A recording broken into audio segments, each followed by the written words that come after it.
whether we getting blown out or we blowing somebody out of the game, whatever, I tell the ball, we'll go get the bag from the back, and I get the shoes away to fans. Man, look at people. What you do? I can't like the. I got a question. When you was with the man, how was you wearing what you was wearing when you was with Orlando? Because I had lost my contract. Okay. So because I lost my contract, all the shoes I've ever collected. Yes. Like since growing up, you know. Somebody posted something recently, and it was like, I'm like, this boy was playing in every Jordan, Nike, all the everything you had in your collection, you was just hooping in. Yeah, just because, you know, I couldn't, you know, once you signed with Adidas, I couldn't wear these. Oh, yeah.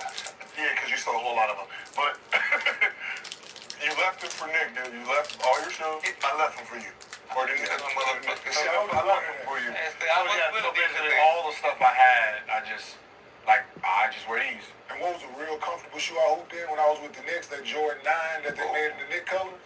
Profiles is mine. I'm tripping. Profile. Hey. My role model. Role model was mine. The role model. What was it? I love Adidas Pro Model. Every size 14 they made my own. I bought. Right?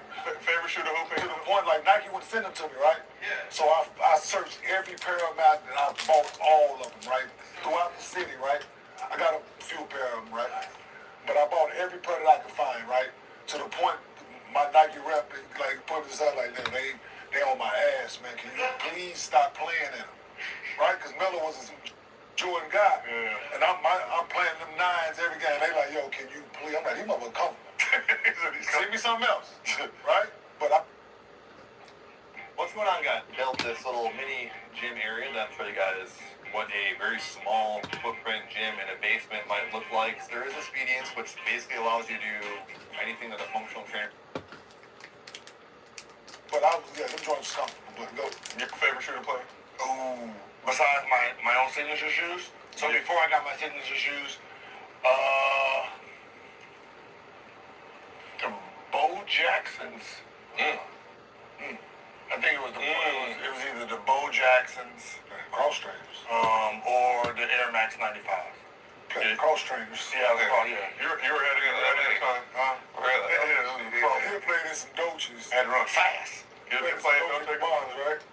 Oh, my shoes, yeah. Them was yours? Yeah, man. You played 7 butt naked dripping wet. I ain't even gonna lie. You know, you just sitting there, just chilling. I already got my workout. No, I got my workout in. I'm just saying, he warmed to the game. Yeah. And he came in the game because we got the roll uniform. He came in the game. I'm like, damn, I'm nice. Yeah. And you know, you take them off, and then you can, does that match our jersey? So he walked out, and I went and matched it up. Oh, hell yeah.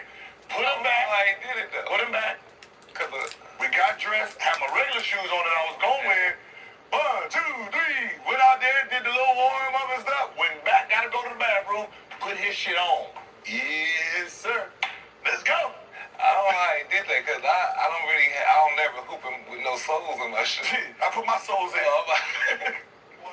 All right, well, yes, that's another thing about this foot. Yeah. I take my soles out, yeah. He takes his insoles out of his shoes and plays basketball. Because he was poor. Nah. What is being poor to do with taking the insoles? But he had money now, the shoes fit now. When it was a custom. When the shoes are too small, yes, you take the insole out, that's right? the thing. He didn't have to do that as a It professional wasn't athlete. until I was 4. No, I was never 4. It was already brainwashed. He had to wear the same shoes his whole life. No, his foot grow. His foot grow. Everybody else did. So every time he got the hand-me-down, he had to take the sole out. No, that ain't put the shoes in. Nah, they all he knew about people with big feet back in the day. Nah, he got comfortable with the shoes because I wanted to fit in and shit. All right. My daddy was a truck driver. What's that? Daddy whooped your daddy ass. What size your shoe? 13. What size T shoe? My shoe was really a What size T shoe? was a size 14. What size is T? He must wear the same size. His son? No, he's 14. His son? No, I wear his 14. brother. Oh, he's 14. His brother 13. Yeah, so he get the 13, take the sole out. So he... It's alright. Hand me down that boy. You hand me down that. That's what he was used to, man. No. I had money all the time. Like lotion. I had money all my life. He got money. He got money to buy lotion. Balling. Ask anybody in the hood. Ask anybody. He had no lotion when he grew up, man. Get your ass up the house. I had so much. Get your ass up.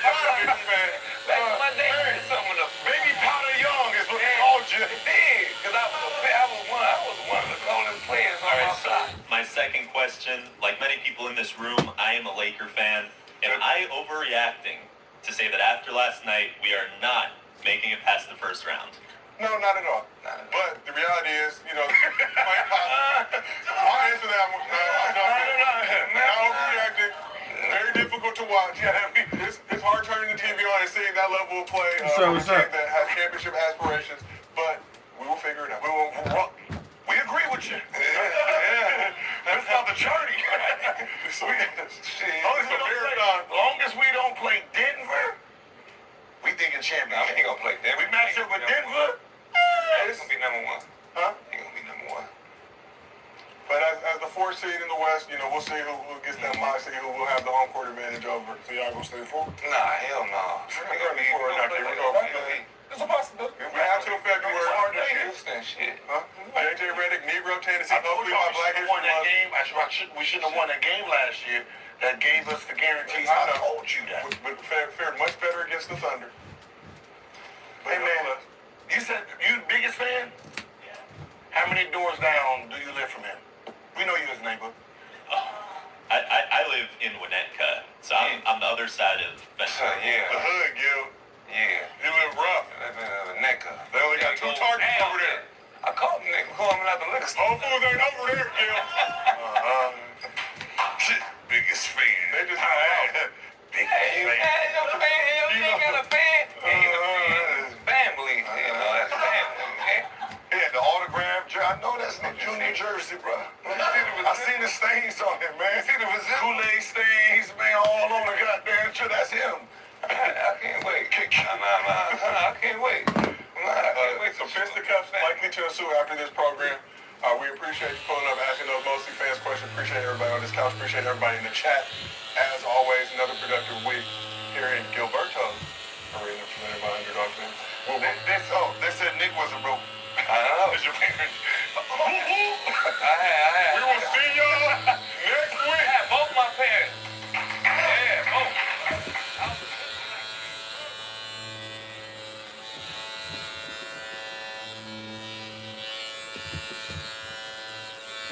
I'm here, and pure wonders reached for the cleaner fuel.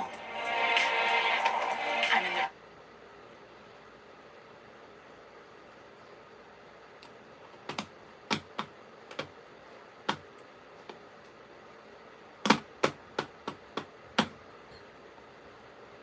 Oh boy.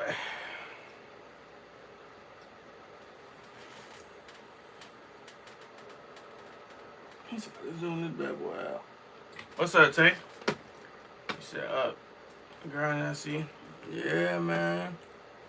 Only time I got, man, is the weekends for real. Only time I got, Brody.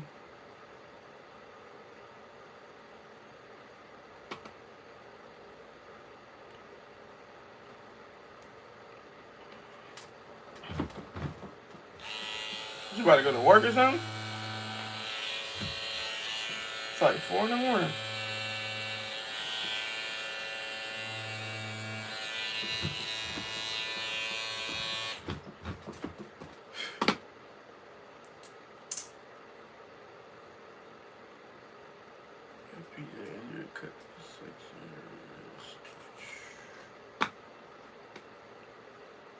What's today's episode?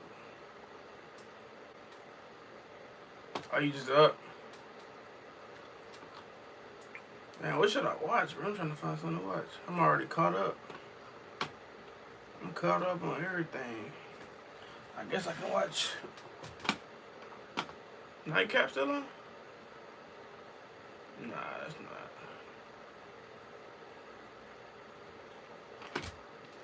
I don't know what I'm gonna watch.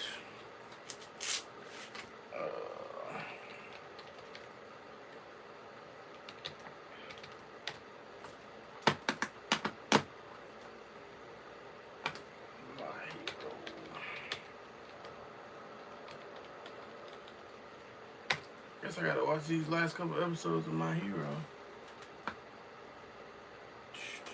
My Hero.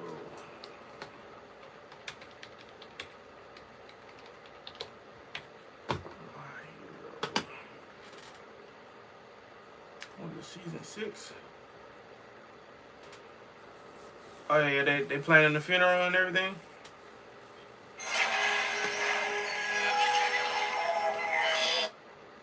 She was sick for a little minute, right? Complete failure. See, when you can barely throw. Friend. All of you. Protection. Plus, since most of the rioters formed gangs through. That's not the right shit. Bro, I don't even know what season I'm on.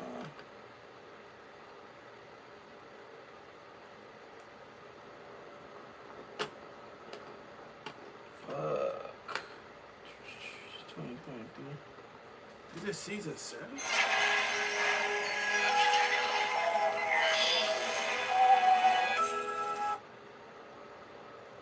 Damn. I ain't about this shit in like 2 months. Oh, it is on season 7.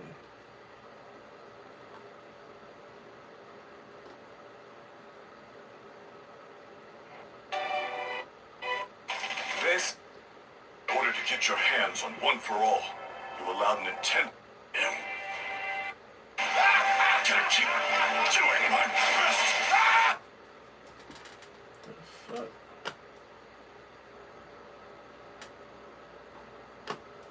I don't even know what episode I'm on, bruh. Fuck it. Dragon Ball Daima. Is it dub out? No, I'm not watching the sub shit. Hell no. They got me fucked up with this sub shit. Niggas is not watching that. Let's see what I'm on One Piece. He said, I woke up crying for milk and she went. Oh, no, I woke up crying for milk. Damn, well, how it feel, man? My boy, dad. That shit a blessing, man.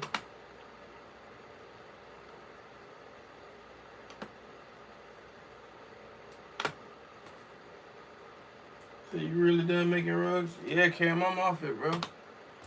I gotta do this. The last 2 I got up here on the wall, and that's it. Getting up out of there. That shit a lot. You still on the game? What you doing, Cam? He said, yeah, December 14th, she was my first very good. Yeah, you just went home a couple months ago, right? Yeah, man, that shit tough, bro.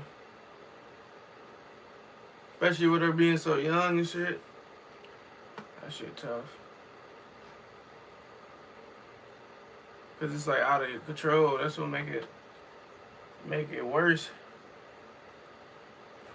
Shit! Excuse me. I don't even know what. Oh, I think I was watching this shit.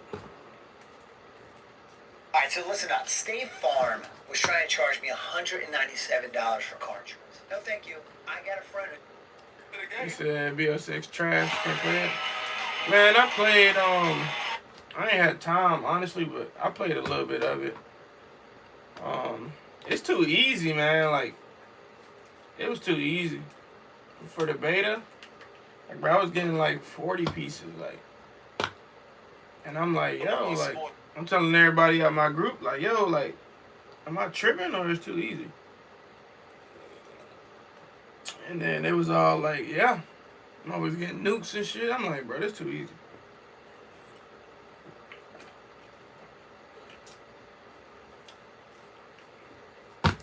What's his name? Erwin, what's up?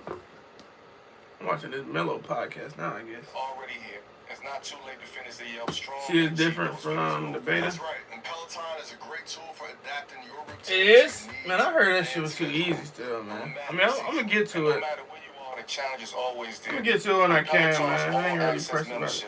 I still ain't played Dragon Ball Z yet. Like at home, on your I gotta bike, get to that shit. tread, on the road. You say you're not having no more kids? And at the gym with the app. Peloton's variety of stretching and recovery classes ensures that you can keep your body moving at 100%.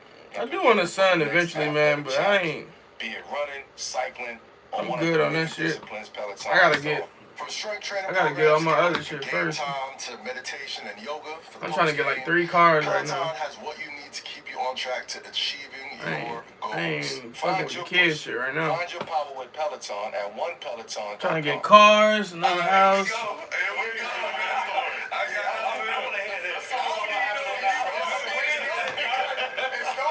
said I'm going to therapy? Okay. For what?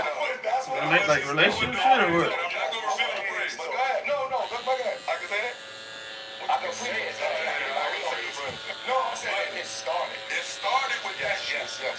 But by the time you'll see in the game where Elo literally he shot a shot and the shot went in, but he doesn't even like process the ball no more. Like he just turns his whole attention to this man, bro.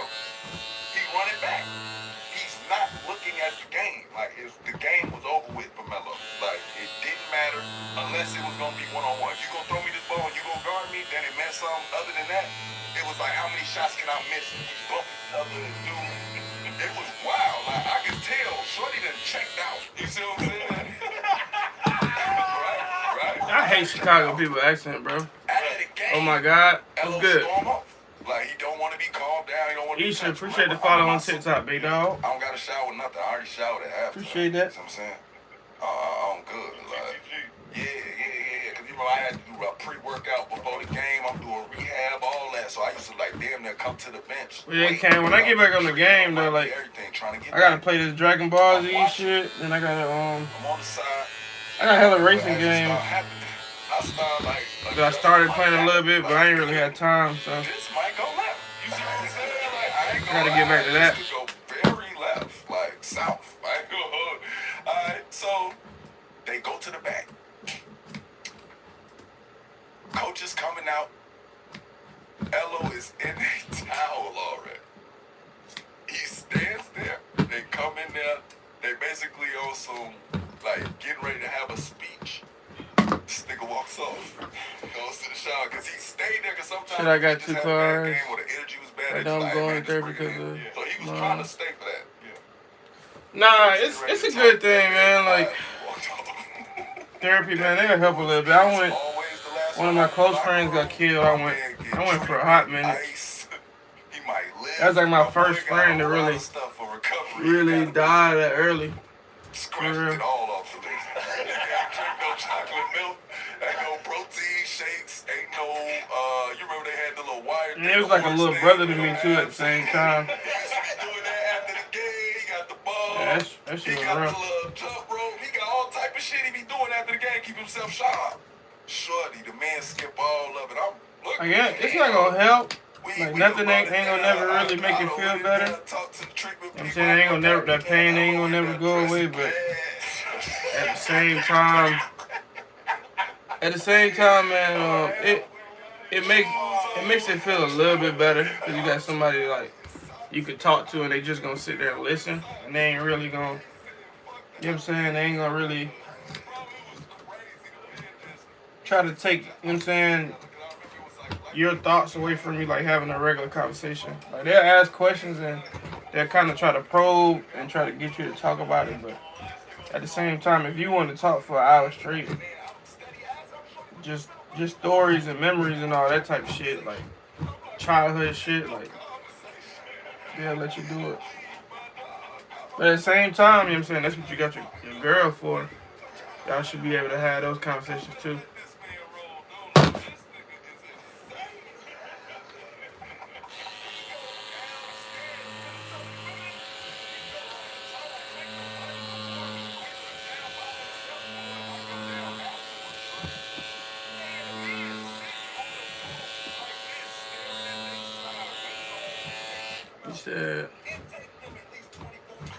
What you got? You got like a little work car or something?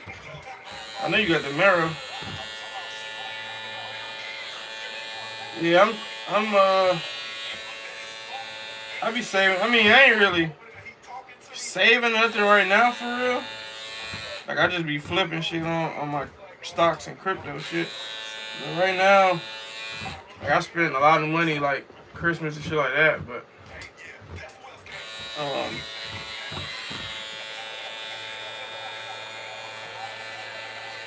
I just bought like a whole. I already had the little gym, but I just bought hella machines. I just spent like $10,000 on machines. I bought hella shit for the gym.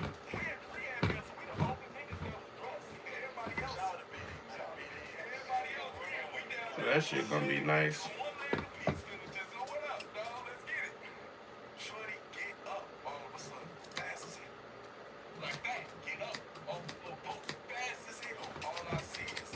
You said no judgment?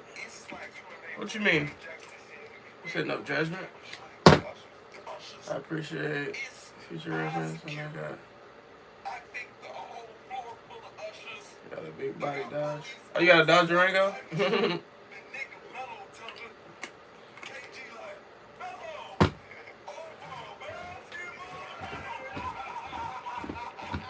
That's what Keith had, and all them damn kids. That shit crazy.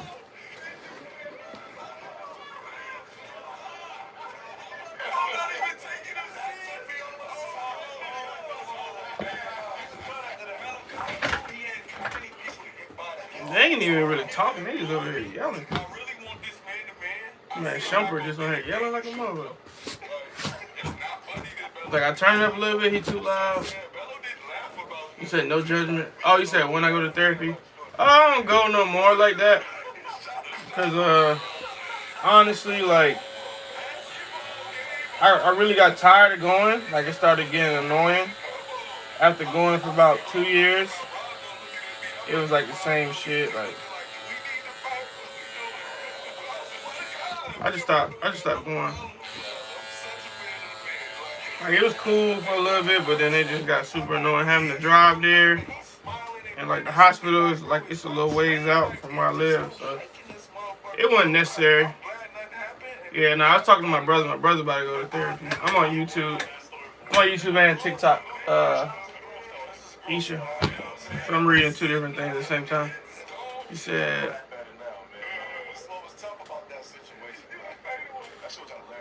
oh yeah? Send me a picture. I don't think I've seen it if you posted it. Yes, what's up? I ain't never liked the Durango. It's like, well, I ain't never liked anything bigger than a regular sedan for real. Like, I would never buy like a SUV or anything like that. That's not me.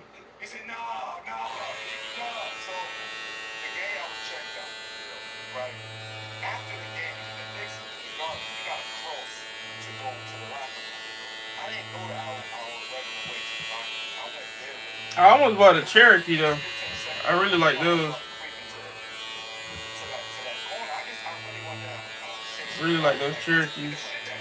This was years ago before they started making the Trackhawks and all that. This was like 20. This was like 20. Well, they made them in 2018. It's like 2017, I think. Why I didn't want to talk after that is because they walked out and I was the only nigga by the locker room, by their locker room, and it was Courtney Lee, it was Ticket, and I think Rondo was with him. And they like, they don't have no conversation like that. Said, oh, I see. You sure though? Nah, I'm good. Like, I think it's just therapy. Like, going to therapy. It's just a initial kind of thing, and then after that, like, if you can manage it on your own, it's not necessary. You said I never posted it? I don't know why. Yeah, send it to me. Let me see what we working with. That's what's up, though. Everybody say, if you post it, I definitely... Because I don't be on, like, social media like that. Like, I might get on... I'll post some shit, but I don't, like, scroll at all like I used to. Like, I just be on all the different platforms. If I'm on live, then I'm on. If I'm not on live, then I'm not on, kind of thing. Like, I try to make some posts here and there. Try to get some money up out of it, but I don't be on like I used to. I used to be scrolling all day and shit.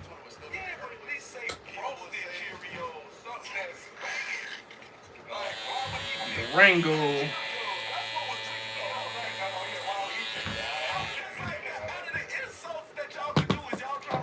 Yeah, I'm trying to get this damn Z06, man. Hopefully by the time I'm ready to get this motherfucker, they take like 10,000 off or some shit. But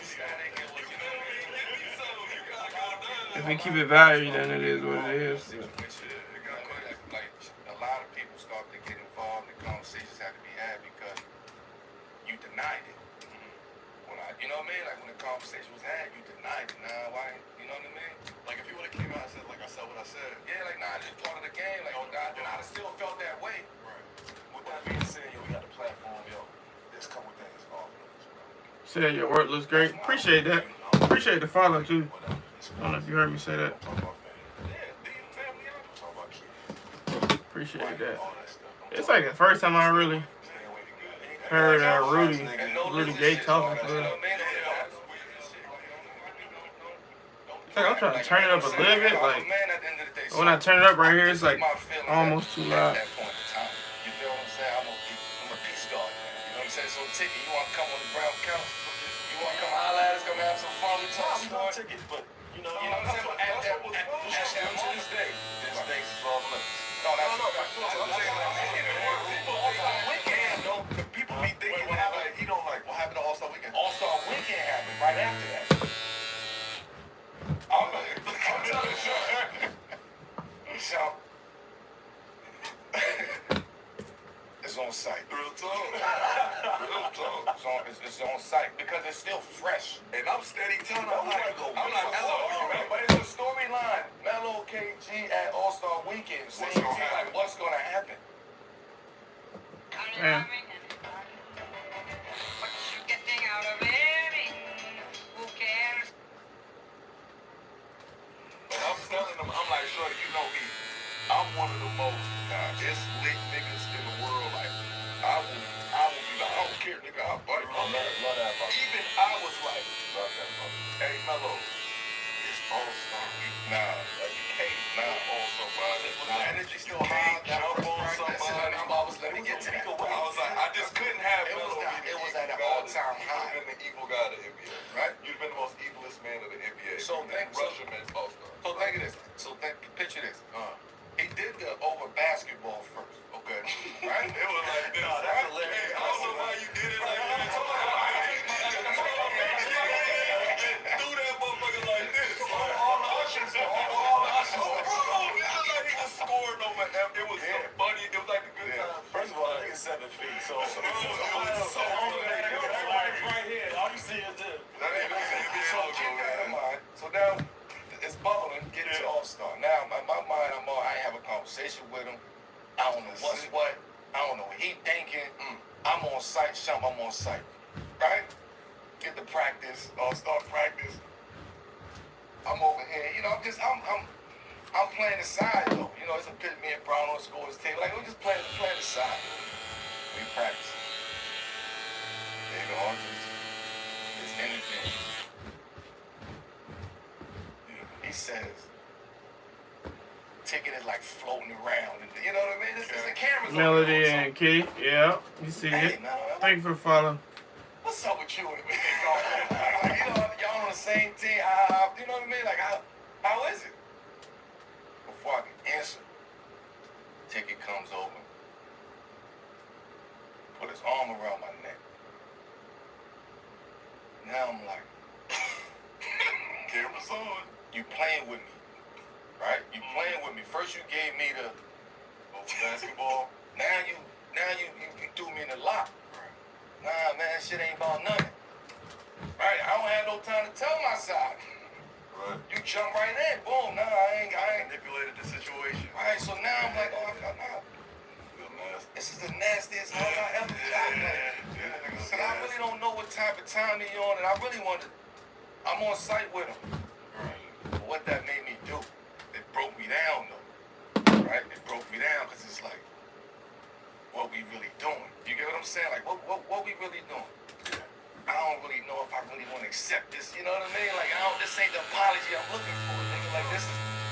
Let's go to the side and like have a real one-on-one conversation at All-Star and let's get to the bottom of this. That's the time that I was like, And did y'all get to the bottom of it also? nah! Get to the bottom of this shit. That's what I'm saying. Get to the bottom of this shit. After that, After a while though, it's too much. Yeah, It's like, bro, we feel like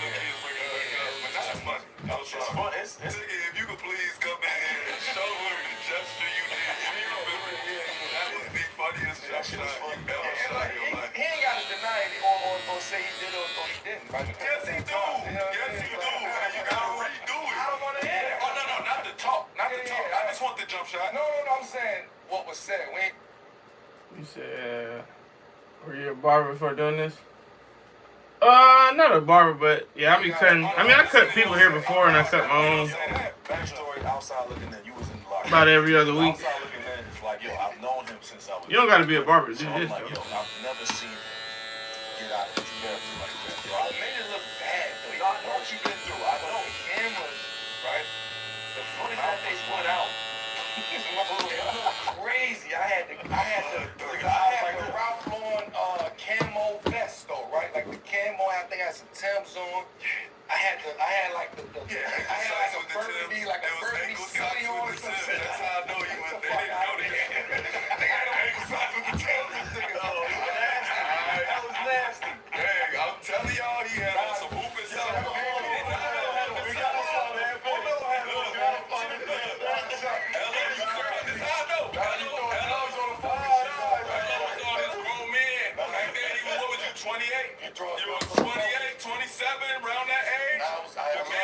Socks. He had the grown man socks. Hella color.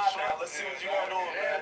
Women live. Put it on the shoes, though. Filmed up. Oh, yeah. Look at this blue. He blew down. The beanie, the joint. Oh, he blew down, son. Yo, you got the. They had the whole Manhattan precinct in there. Wow. Yeah, that was hilarious. It was funny as hell once we got out of there. But I was thinking in my head, bro, that nigga could have pressed the button on this arena. Yeah, Bro, bro, had no. fans fighting and everything. I've been knowing him forever, bro. I've seen him. All you see is Melo smiling, having fun, because hoop is like the easiest part of his life at this point. I've never seen you get out of your character like that, champ. I'd never say that. I don't get like that. That's the one thing. That's the I was thinking like everybody has their stories. We don't play that game in here. I always told her like Everybody has their stories, but I was like, yo, I am Nigga say bitch anything. in that. Yeah. Those are the two forbidden terms in the locker room. That's true. In the South, they say that. They throw that word Stole around. your mouth. I give you one. Yeah. You know what I'm saying? You can have one. Can't You do can have that. one. Them two words. After I tell you, They null and void I in the don't, locker room. yeah, after I tell you, I ain't I got a rolling story with that. My rookie year, bro. Like, I had a couple buckets on him. This is when he was with Minnesota. Had a couple buckets on him. So, you know, I'm going. I need a bucket. You know, so I run back on defense. This nigga going straight at me. Full speed. I'm like, yo, should I move? Or... What this? Bro, I'm like, yo, he's sprinting at me. I'm 19 years old. I'm like, yo, I'm looking around like, is this what I see? What's going on? Everybody see this? Yo, full speed looking. I'm like, yo, this nigga is crazy. I moved to the side. Like, you know what I mean? Like a matador, you know what I'm saying? I said, all right, you know what I mean? He said, oh yeah, I got this nigga. I'm like, yo, what you mean? What am I supposed to stand here? Yeah, you moved. This nigga, he was testing you. I got you. I got you. Hey, look at your ass. What you mean? That's what I'm supposed to do, man. You move. He tested you to see if you gonna stay in ground. You straight up ground. Win a basketball game. Yeah, you just scored. You just A nigga scored. like me, It's nothing to do with basketball. a nigga like me would have took that shot. Yeah, you not even a charge. It's not a charge. If you run at me full speed on some dumb shit, Yeah, you was tripping. Why? You stand there and take that. Yeah, what's up? You take the bump. Part of the left. Part of the left. You take the. He runs full speed at you to see if you gonna run. He smelled pussy. Let me say that. That's the game. That's the full circle story right We there. gonna drive our cars at each other. What you just did? You just the matador. What you just did? Let me see the matador again. You got skinny on him. Had to go skinny on him. Skinny on him. The way that man is intense behavior. I knew I had to. I always practice. I always practice. I always love to practice. But I knew when I seen Meta and then Ron, and this is late Ron, I took Meta world peace now. When I saw him in the weight room, I knew what type of practice it was going to be. I knew I got to get to it today with this nigga. Because he like Mike Tyson. This is real shit. It's a look that he gives. Yeah. Oh, bro. Like you see Mike, when Mike give you that look, that Like when he means smacked old boy last night? yeah, that was a look. You know what I'm saying? He gave Jake Paul that look. He smacked the dog. Ron, I'll tell what Meta, pardon. But Meta World Peace, that look, you knew you couldn't come to play that day. What's up? Because he was with whatever that day. Real talk. If you on time, he on time. It's like the lights is on but nobody home. Man, it's just him. It's you and him. Bro, That's you it. can tell by his energy, That's though, a like fact. whatever he's dealing with is far more important. That's a fact. Whatever the fuck. Yo, I was with him when he changed his name. Yeah. Correct. Fun fact. I was with him. Sack? It was right when he That was left the sack? sack. When he left sack. So I'm with him. We hooping. I was in LA hooping. He was like, yeah, son. Show his ID. It said Mental World Peace. He was like, yo, what are you doing? I had to switch it up, son. I had to switch it up, son. So people be thinking he got this like crazy. Nah, I had to switch it up. Just cause Thursday. You said that really cool. Some kind of order. It depends what you're trying to get. He's a great person, too. Greatest teammates. One of the greatest teammates I ever. dare you to play with me, Bob. I'll tell you Hey, something. Mello, man. He's Mello, man. Sometimes, man, you just gotta relax sometimes. They don't matter. You told a nigga relax, nigga. And then I had to respect it because we had the, we had the team psychiatrists and all that shit who was holding us down. We had a group of fucked up niggas. Yeah. So the team psychiatrists had to really we had a team like that too. Really, we had a team like that too. We are getting our film sessions is with the psychiatrist. Oh shit. Not the coach. This explains so much. Not the coach. Where The the- psychiatrist is in there telling us how to think mental and how to be positive and how to off the plays and shit. Yeah. Real talk. We had niggas that like he had to come down on people a certain way, or they it'll break your spirit, I guess. That whole psychological shit, I wasn't fucking with that. I used to tell that man, if I fuck up, you allowed, go at me. I wanted to scare me into playing harder. I like when people hit me with fire, but some people, they can't deal with that. Speaking of psychological shit, man, this is far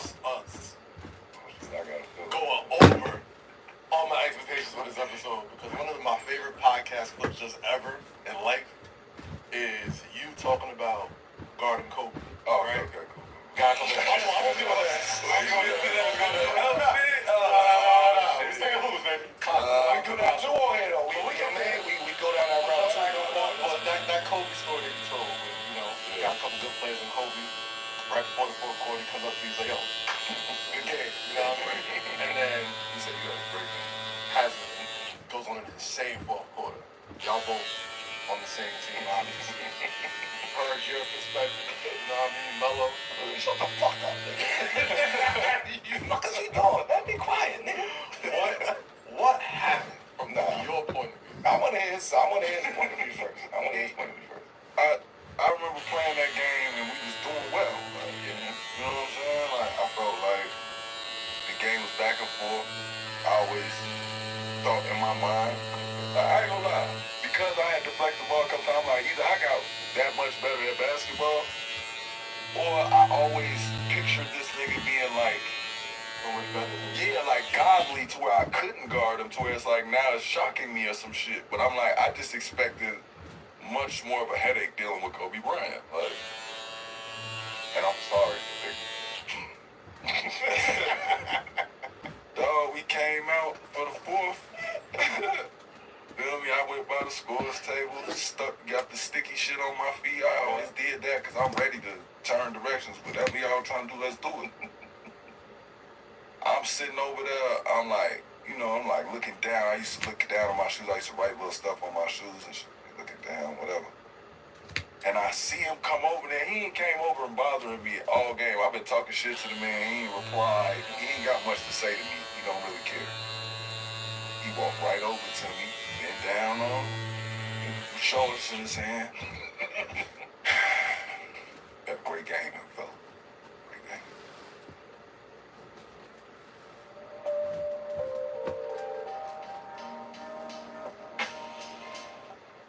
I'm like, nigga, it's the fucking fourth quarter. What the fuck you doing? What are you doing? Alright, start. Let's start. Show me. I don't know what happened after that as far as why I wasn't guarding him every time.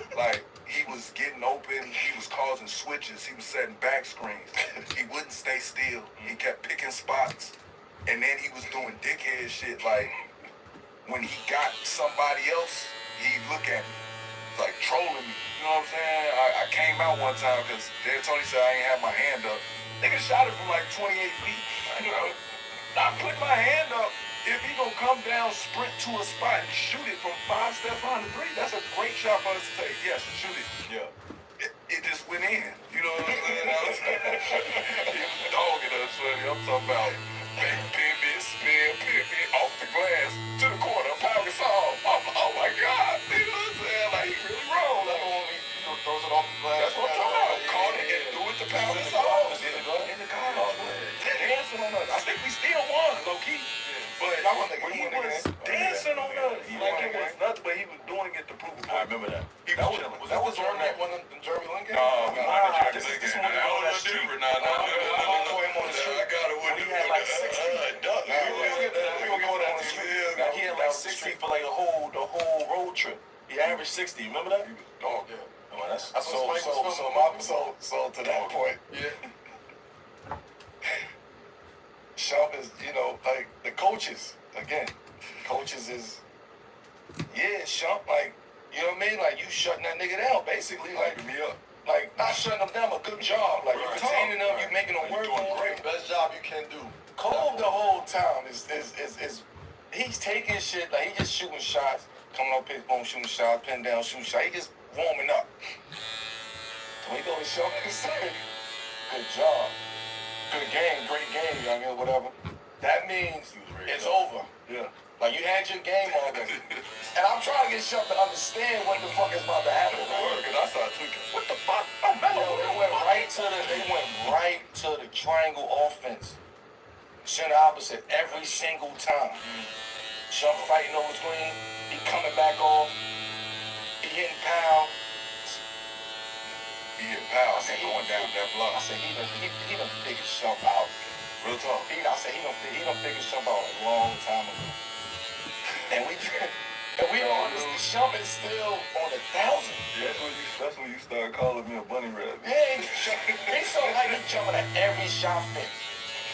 So, man, come on, you're a bunny rabbit. It's a bunny rabbit. I was feeling so disrespectful. You ain't blocking the nigga's shot. You ain't gonna block the nigga's shot. I wanted him to just see me, and he could not see me. He didn't see you at all. All right. At all. You good. I'm just saying, when you piss me off. Real talk though, that's one of them ones like I had never been in that position before where I'm like, bro, I can't even like, even though our shit so well, I can't even continue to guard him because he knows I have to switch this. Yeah. He knows I have to do this. If I don't, he's gonna make me pay immediately. Yeah. If I come out the game, he's gonna score on somebody that he knows can't guard him. He just was outsmart. He was just playing, picking. Yeah, he was joking around. Yeah, it was crazy. That was some psychological warfare. But it was crazy because Elo looking at me like, you dumbass rookie, I love you to death, but you dumb. Like, stop jumping. He like, bro, he like, you remember when y'all all figured out that I was stripped the ball and everybody started doing this shit and taking the foul? He was blue with that shit. Like, Shump, they get it now. Stop doing it. Stop reaching it. Like, go foul right now. I'm not gonna let that nigga dunk that shit. Y'all got it. That Boston series. Real talk. That was steady. That was high top Shump. Y'all was doing High top Shump. High top Shump. That's when he blocked us. High top Shump. Them niggas was doing all that shit. I'm like, boy, why? And he telling me, he like, Shump, they not even trying to score it. They know you're gonna foul. High top Shump was a dog, man. It was like, yo, Blue that Union tip dunk. It was like, yo, that was a moment. That was it. We had our back and forth. We had our summertime back and forth, so he knew I could do this. Yeah, I know you too. Yeah. You got to see it. Y'all go check that out. The lockout. The only time, though, this is real shit. You probably don't even know this. The only time that I felt like Shump, I'm gonna let Shump off the leash in a sense. Like, I'm gonna let him off the leash was against Boston. Mm-hmm. Oh yeah. And we I think we went to dinner or something. We was in the room. We was somewhere, and we was watching film. And I said, Shump, you got one job, nigga. Real talk. Paul Pierce. fuck up his game, you keep him I on said, his you got Paul Pierce. I said, I don't talk shit. I don't give a foul. I said, we on that time in this series right now. Like, don't let him. we are on time in this series. This is the moment for us to take that leap. Yeah. And we gotta go through these niggas. And they knew that. The holidays. And holiday trips. And holiday bonding. And holiday toys. They was like, This is like the Celtics' last stand. Too. yeah, anybody want to talk about that Miami shit? Nah, we, you know what I mean? We was there. But at that point in time, we caught them. They was trying to make that last push. Yeah. Right? So, I knew that. So, now we got what we needed. Because the series before that, like the year before that, all that, it wasn't, you know what I mean? It was right. But that series, Yeah. so. But I told Ella, I was like, listen, I just gotta get, if we can get to the fourth, That's a fact. I told her, I said, if we get to the fourth, I don't really know this nigga the first 3 quarters. Yeah, that's a fact. Real talk, he go get it a lot of ways, la. At the end of the game, though, I'm telling you, I know Paul Pierce, and I knew that from my brother Ari. Ari told me Paul Pierce was that man a long time ago, and I used to argue with the man. I used to try and compare, because Eddie Jones was my guy. So I would like bring up Eddie Jones. I bring up, Man, shout out to Eddie Jones. and niggas acting like he couldn't know. And niggas was acting like he can't. I'm like, bro, the man cold as hell. I get it, but number 8 over there, I get it. But yeah, the Team Jones was mean. Yeah. Him and what's the name used to have me really want the web to use for us. Remember? So Ari was watching guys like Paul Pierce, and that was his guy. So through trying to hate on the man, like in our household, you can't bring stuff up. Like you can't argue against this man unless you know his shit too. Right. Because it might come up in the argument and it'd be like, bro, you don't even know the man's stat. Shut up. Right, yeah, actual fact. Oh, bro, and my dad would be seconding it. No, learn something and then you can talk. Otherwise, shut up at the table. We talking basketball. So it was like big for us. So I'm knowing at the end of games, like Paul Pierce, like, boom, he want that ball in his right hand. I'm sure that don't get me wrong, whole game, he like it is. He is not shooting a shot at the end of that game unless he step inside and he putting that bitch in that right hand. Yep. I'm like, if I get there, I'm like, no, I'm telling you, I just got to get him to the fourth. Like, I could disrupt it in the fourth. And I'm telling you, during the season, it wasn't clicking for me how to guard him. Because if you look during the season, that nigga, I think he like walked him off like 2-3 times on They him. robbed joint, you know what I mean? We jumped Yeah, but he just shout that out to thing Nate at Rob. the end. That's probably one of the funniest Shout out videos to I've ever seen in my Nate life. Rob. When he jumped on his back and he fell off, like Stat had the 3 that didn't count. But he be doing this thing where he shoot and you like you can clap his hand, everything. Like it's just at the end of the game, you just always felt like somebody was too late. And I'm like, see the difference is I'm just never letting him get that up. And if he get it up, pause, he gonna have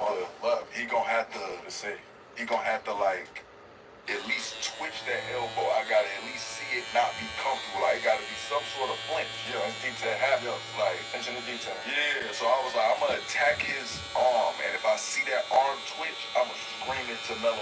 But that's film though. That's film. He used to do like weird stuff like that. You know, when you shoot, you just put your elbow like Real that. talk. But that's what we was working on. I'm like, bro, I was we in the practice.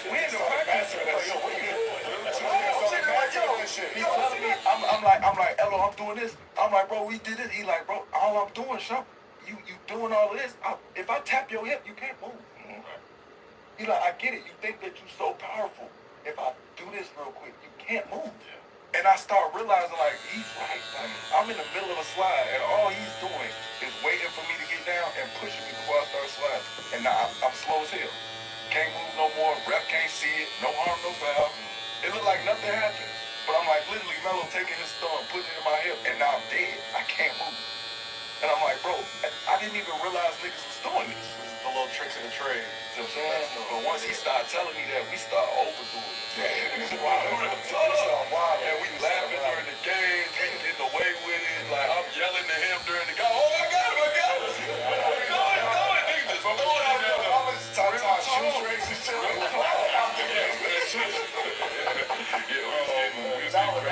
But it was bothering people. Like it's attention. Like he it's attention to detail where you say, bro, I'm giving you your nod. You're a great player. Right. You know what I'm saying? I don't know when you're gonna shoot this step back right, but you're great when you can get to it. It's just I'm never gonna let you get to it. So if you got a new move that go to your left where you do a spin step back fadeaway, this is gonna be a great highlight. People even, God bless you, notice that anymore? No. They are guarding people like this. You make your move and I'm gonna let you But do nobody is, I don't say nobody, but the way that we were watching film at that point in time, we really felt like we had a shot. Like, so we was watching film, attention to detail. There would be times where we would just sit and watch Paul Pierce just break Paul Pierce down. Just Yo, Shump, watch how he step. Watch how he step with the left before he start with the right. He got a counter to a counter. And the 2 foot And the 2 foot do not go for the first counter. Yeah. Because if you go for that first counter, he gonna counter you to do something else. And you gonna look crazy. Stupid. So, and I also knew that with Paul, I don't know if he probably thought this, but I believe that he was gonna think about how to attack me. Yeah. Right? He was gonna think about the approach on how to go at me and get himself going if I'm guarding him early in the game. If he started on him early in the game, his mind is gonna go to I'm going right to it. Right. So for him to be smart enough and like intelligent enough to be like, yo, champ, I got him in the fourth. We're not gonna be used to that. But for the coach to acknowledge that, for the players to acknowledge that, And we planned it. Like, it was a and we plan. planned it. That shit was Like real. I would say that was probably the best series as far as in my career, X's and O's, that we really went after it and paid that close to attention to detail. Watch the most live NFL games all season long on a variety of networks and NFL Sunday Ticket with Yo, YouTube TV. what's good? What's up? What's In up? and out. We was on to the point where it was like Rondo wasn't allowed to throw the left hook pass. Yes. Yes. I know Ray's there. And that's what I'm saying, though. Left hook pass, not happening. You don't see that anymore. I'm literally guarding Rondo with my right hand flying like this. And nigga probably think I look stupid as hell on tape. What y'all don't realize is we're overdoing the tag man, even though that's Ray Allen. Yeah. We're chucking him so early, but they're only doing it because I'm 5 inches taller than Rondo. And I'm fucking putting my arm up and I'm jumping because I'm thirsty. So if this nigga gonna come over here and shoot a running left hand floater, so y'all gonna kill us. Whatever. But you're not doing this no more. It's too perfect. And to get Ray Allen going and the crowd goes too nuts. That was another thing. That nigga hitting the three is demoralizing. Yeah. Because it's all net. Yeah. It don't look like it made him tired. And And he it got was a great timely. He face. was timely in Boston. He was, and Ray and Rondo knew that. See, Rondo pick you apart. You be over there think you Paul Pierce and take it down here. He get going one quarter, Paul Pierce, he go one quarter. You just forget that Ray Allen is over here. And he put up 15 points. 2 minutes. You like, what the fuck? Everything you do is seem like somebody going baseline and Ray Allen is getting to the corner. I'm like, how? I'm guarding this nigga. Rondo one of them knows he's too smart, bro. But that's how good we Too got. smart for his own good, bro. Like, Rondo, I would have liked to play for Rondo. Rondo. Rondo be the head coach job. You think he should? Yeah, he'll be the head coach He job. probably ain't gonna take one. Nah. And do Milwaukee. do it. Someone gonna call him up. Milwaukee. Yeah, they better go. He's got a great basketball They mind. grooming that. He's got a great basketball mind. That's a perfect opportunity for That's them. Doc's got it. This journey ain't come to an end. I love that So move. you That's gonna a great take- move by Doc. Nah, man. Doc ain't gonna do it. We gonna take. Ari done start selling on my shit. I don't want to deal with these little niggas on here. You don't need to. I'm just too busy for this shit, man. This Nah, you shit, don't want to deal with these little Doc, niggas. this shit a burden. Let Rondo get that job. Let him get JJ. You think you can go?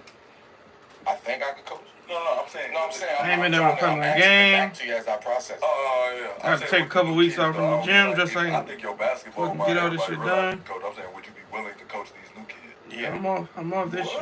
College, NBA, any level. What? I would take over a high school program. Okay. Work your way up. I don't want to go nowhere. But I would take over a high school program. You hit him, man. Why am I going to college That's how it for? starts, man. What am I going to college for? Like you want to coach pro? I'm just coaching high school. I ain't coaching pro. You said what? You doing? I'm not coaching high school? I'm not coaching. No, what's a passion practice? This one of the pros. Yeah. I don't have to do that. I'd rather to get on ice with actually listening to what you're saying. Yeah, they like listening to me. See, that's why. So check it out. Because they said that the NBA is going the way it's going, right? I want to take a job and play the other team. Yes, I think there's a lot of former players that should take. I'm saying I would. Know what? No, I'm talking about. In the developmental program. Okay. Yes. I should get stronger for that, bro. With your mentality and you know what I'm saying. That's what I would do it for. I think it would be great for teams up there. Me too. That's the intent. I need shot. I feel like that's the intent. But I ain't saying but. With that being said, Always a but. no, that with that being said, they didn't like your energy You don't miss it. Hell no. when you was playing. This is real shit. But I'm a great teammate. No, nobody ever said that. Ain't nothing to I'm miss. saying they didn't like your energy of what you was bringing. No, team. They didn't like your energy. You was sometimes you was standoffish. They had a whole bunch of shit to say about you. We ain't gonna go down that path. No, we can definitely go down. But I'm saying that energy is the last thing that they know of you. Right. And the game has shifted totally left. Totally politically. So now for you to come back with that same energy, a lot of these people that's in these front office wasn't there when you was playing. Right. So now this is new energy. They don't know that shum energy. Me when I reserve my Uber ride to the airport in advance. Me when I don't plan ahead. She's working. Yeah. They not used to that shum energy. You get what I'm saying? It's too much for them. See, I would like a lot of this stuff. But I want you to be without a doubt. I think organization. until somebody takes a game, because I get what you're saying. Like once the game changes, it's like, oh, we just want to go with something else, But it take a team to feel like how we felt in New York, where it's like, I know it wasn't no team that was allowed to do half the things. Nah. But it's like once you get the team like that, it's like, you know what? This is what they need. Yeah. This is what they need. You know, we had Swish who came. Swish didn't have a license. And they came from China. They came from China, right? Real talk with the some shit. Oh, bro. Man, they barely even stretched. He was so happy to have American food in the Air Max. Oh, bro. He had American food. He finally had like a pop dog. He was drinking a Coke before the game. I'm like, bro, you doing all type of shit. But he was just like, boy, it feels so good to be back in the States. Like, And the energy we had. he was like, boy, y'all playing in the garden. I gotta ask a follow up to that though, because obviously once you and JR got shit to Cleveland, ended a little bit of that mixtape era, but then you go to a situation where you got a chance to win a championship and play with LeBron. Fuck those niggas. I call that nigga say, fuck you, nigga. You ever tell him what you did? I told Bron, oh, that's what we doing. I was in the locker room at Memphis. I was getting my shit. Yeah. Oh, we was playing out. We was playing Oh, no way. Yeah, I don't know if you was playing. I ain't played. You was probably I did my workout. I had a dislocated shoulder. Was that when he hit the game winner? On Tony Allen? I don't remember because after the shoot got names traded. out there? No, I traded. And That's the only time I had a game winner. The man walked into the locker room. That's my guy. The man came in the locker. I don't think you played that game, son. That was like the last game, like one of the last games. There was some nasty shit going on. It was like end of the road, like all-stars and shit. Yeah, that's what it was. End of the road trip. Yeah. So we play in Memphis. They done came up to me 2-3 times and told me, we ain't trade you. Like, don't live. They steady telling me that. Like, to where I don't even care no more. I'm just trying to get healthy, bro. Melo come to the locker room. I said something to him. Man, they ain't say nothing back. Like, man, went into this little room, blue. You feel me? Oh, what the hell? Family call or some shit happened. Chris Bernard, big face ass, come over there. My nigga Chris Bernard, shout out my boy, big face Rolly. Shorty want to get big face ass. Shorty belong on $1 bill. You hear me? This face big, seal, vertical seal. That's my dog right there though. But he come in there because he would, give us the news and everything, let us know what's going on. So he let me know, like, I got to get you and JR back to the hotel. Y'all just got traded, to Cleveland. I'm looking like I don't get taught no coaches. Like, you feel me? I gotta go. They like, yeah, you gotta leave the arena. Like, but they were just basically telling me like, this is the business part of it. They gotta finish the end game. Right. They gonna talk to you at the hotel. Like, we just don't have time, son. Like, damn, welcome to being grown up. Like, you're going to the next city behind it. Like, that's how I felt. In that room, all you hear is shit. Boom, boom, water splash. I'm like, you man, I don't know what's not. At this point, I'm thinking, dude, in there fighting somebody. You know what I'm saying? Shorty come out, and it seemed like he was gone. Like, he got his sin back. But the energy that came out the room as I'm leaving, like, boy, he just looked like he mad. He want us to leave, gang. I don't think. So he come back to the locker room, he explained it, we all had some drink, chill, whatever, we wind down. And for me, I'm like, trying to process, like, damn, bro, like, one, this nigga and Braun is like arch enemy. Yeah. You know what I'm saying? It's like they like everybody's comic book right now. Like, why the fuck do I gotta be part of this? Like, and when I got there, it was weird for me and Braun initially. And Braun sensed it, so he had to like help me get through it. Cause he was like, damn, he really stuck in this loyalty fellowship. Like, Braun looking like, nigga, I need you to guard somebody. I got a shot. I came to y'all games. I know what you can do. Like, just do what you're supposed to do. And me and you gonna be good. Like, I pass. I do everything you're trying to do. Like, you're good. I know oops. You'll be fine. Like, that's how Braun looking at it. I'm looking at it like, I don't want Melo looking at the shit like, oh, now you over there with them. You just happy as hell, huh? You feel me? Like, then we come out, we dragging shit, shorty. Like, you feel me? I done played my first couple games. Ain't nobody fucking with us. We ain't lost in like 20 games now. Everybody like each other. Me and Kyrie been waiting to play on the same team. So we having a good ass time over there. I seen them have some upsetting games, and I'm just looking like, damn, bro, I feel so guilty. But it had nothing to do with me. Like, I'm like, y'all traded us out of hell, bro. Like, we was in hell, but I'm like, I didn't get a chance to even help be a part of the turnaround. Like, I love playing in New York. Yeah, like, I wanted to bring it back. Like, I felt like we could have got the train back on the tracks, even though we had Miami and no longer know that. That's a fall in the water, New York, man. It hurt. And no business. My boy Bryant, like, no business 77. Shorty will put a bucket in you. I tried. He'll put a bucket in you. Shorty will put a bucket in you, but it was just like, We had them too. I was trying. yeah, when he did that, and I apologize, because back then I used to be also like, I done fucked up. A couple of my fingers don't even go back correct, because I didn't listen. Like, if anything happened on his body that was incorrect, that man said, I was in Toronto, man. This man, I wish I did that shit. this man was out with an elbow, right? So before the game, I go shoot, whatever. So in Toronto, you go upstairs, you shoot, practice. So I'm shooting. I'm going to the side. This man, they doing push-ups. I said, man, how you can do a push-up? You can't. You got a problem. It's like, yo, this nigga don't know. Hey, man will sit out, brother.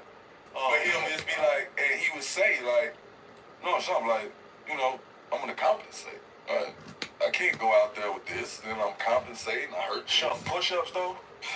Gang, I'm telling you, listen, I didn't understand. I was mad as shit. They gave up before me. Like, they been checked out. I was trying to, like, work with it. They was on some, like, hey, man, he ain't playing. Like, shut up, talk to me. I know what I gotta do. Like, shut up, don't stop. Like, you're not inspiring that. Okay, you don't want to play.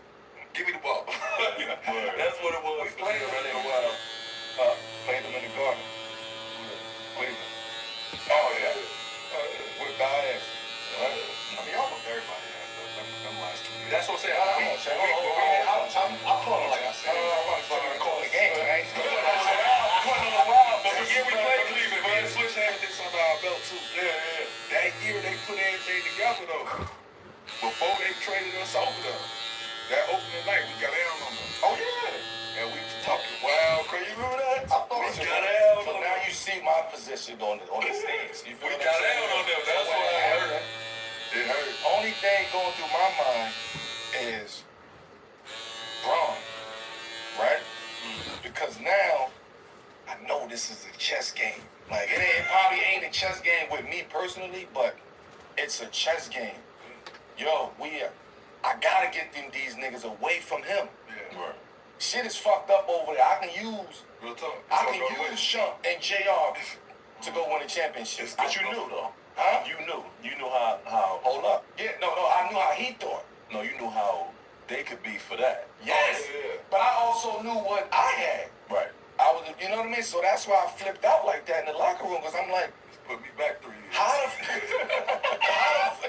the fuck you want me to, like, who you want me to go out there with? Right. First of all, you know this is the gang right here. This. Yeah, that's what was wild. You You know, see chemistry. what I'm saying is, you don't touch it. Chemistry was It's there. more than they You good got a players. nucleus. You sending them to a team that's Let me get to that. You gotta go through. Let me get to that. A nucleus, You though. do not touch this nucleus right here.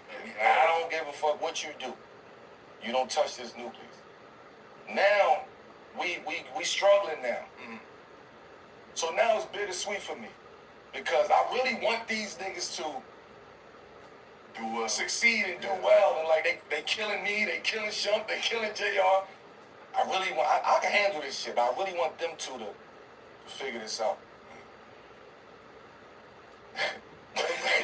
When they made the trade, these niggas was walking around in the locker. You know how Memphis locker, you know the nasty locker room. Come on, son. It's nasty, bro. They are standing in the hallway, Yeah. listening through the walls though. Come out, everybody scattered back to. Everybody scattered, coach scattered back there, boom. Niggas was like, yo.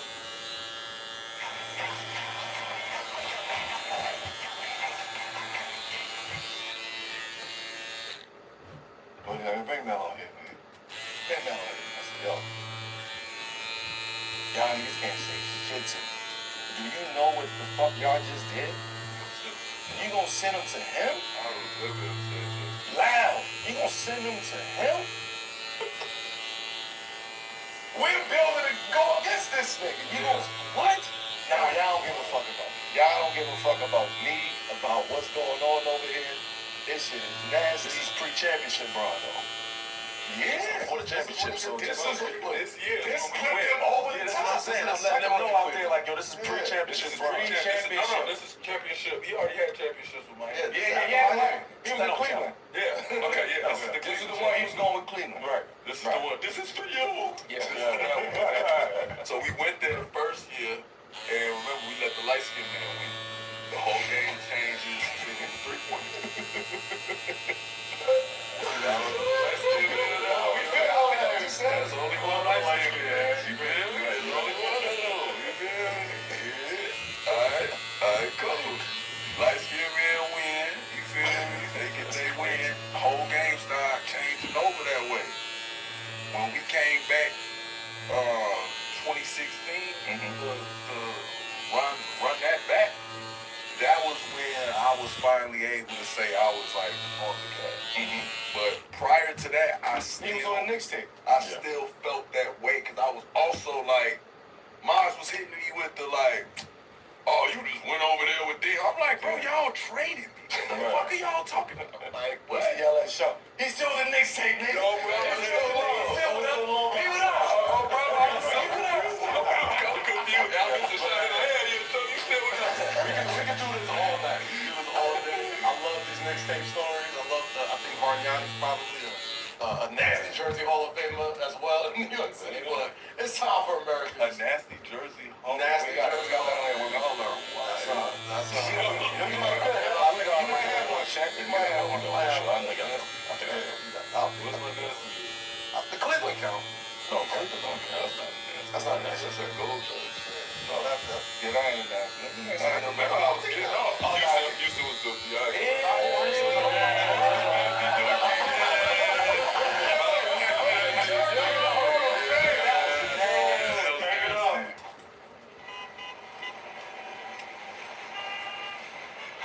Fuck with it or fuck out of here, Sean. This is our favorite game. Get the fuck out of here. 7 p.m. in Brooklyn. We tap into what's the latest happening in sports, music, entertainment, pop culture to see if you fuck with it or fuck out of here. Because you're our guest.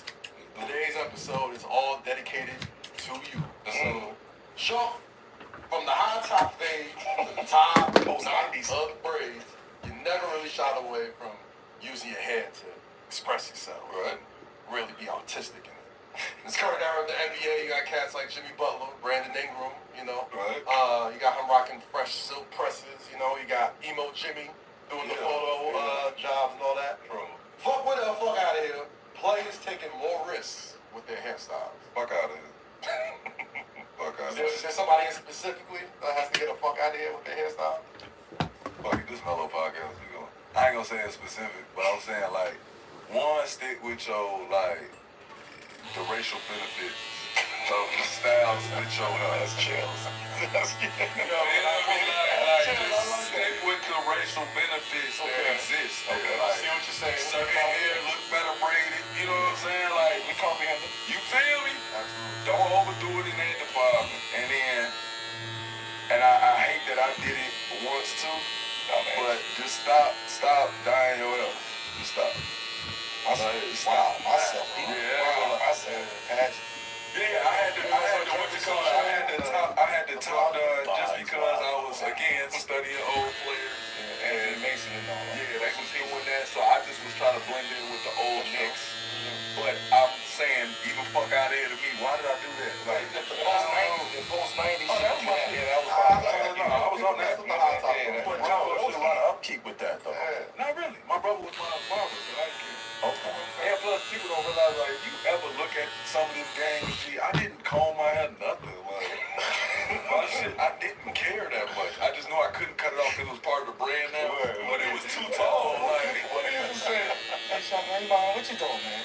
What you doing with that, man? I said, I can't cut it till we win the championship. Man, be presentable, man. He said, all right, well, let's stick to a win. He said, all right. I said, I can't cut it till we win, man. With that, you keep that.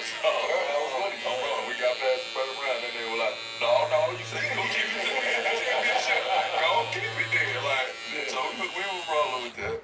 All right, fuck out of here. Y'all gotta get out of here with that shit. Next up, back in 2013, Shaw released a song called Dear Kendrick. Right. Respond to K-Dot's verse on I remember Control, shook up the entire rap industry, of course. And I remember that. you let people know not only you can ball out, but of course you can rap, and you're not the only one. Dame Dollar, Lonzo Ball, Miles Bridges, you know what I mean? A lot of people. Fuck with it or fuck out of here. There are players in the league who could win rap battles. Check this out. I'm going to show you how I afforded this car. Against who? Yeah. Okay, you ready? All right, 108. No, I fuck with it. Okay. Fuck with it. No. It's a couple niggas that could go. A rap battle shit. Rap battle, yeah. No. Listen, we talking rap battles. Listen on. It's hard to stunt on a league, nigga, bro. We're gonna talk about money, cars, houses. That's all rappers talk about. Battle. He said battle. Yeah, when you battle back and forth, what you want to talk about? Who hit better bitches? You know, you want to talk about nigga head getting swiped off. You want to talk about 100 rounds in a gun. Like, Yeah, who could do that better than an NBA player? All the NBA guns, it's so not good. convincing for him. It's not It is convincing. I can pay the money to get it done. That's the rappers talk about, you finna put this money on your head. Yeah. It's not convincing. That's what rappers do, though. That's rap battle shit. Like, I'm gonna put some money on your head. Nigga, I'm definitely believing the NBA player over the street nigga as far as putting money on the head. Nigga put an army on you. If you're a battle rapper, What are you talking about? I could call niggas that's been kicked out of the army right now. I don't know, Sean. I don't know. I disagree. You gotta believe it, though. You gotta believe it just because I got Jerry West next to me. On the You flip have side, to. though, if you more famous, that battle rapper could Google you for days and just study you and just be. I hope he's really good at it. All I'm saying is, I'm saying this is what make it happen. You mean players battling each other? One of these NBA niggas could go battle Loaded Lux and these niggas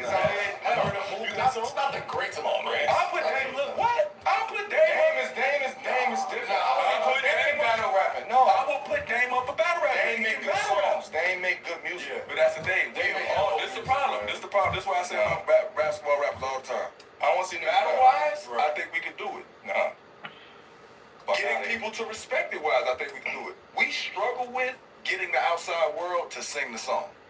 Because we disconnect. Right. We disconnect. Why is that though? Because most of us get on a song and we talk about what we went through in our life and how much money we got and how we spending it right now. But why? It's cool to take that from a rapper because most times that nigga's 5'2". Yeah.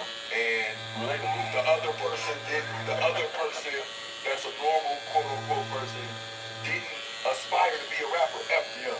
So they like, well, he practiced that and that's what he's doing, so he's rich. I like the song.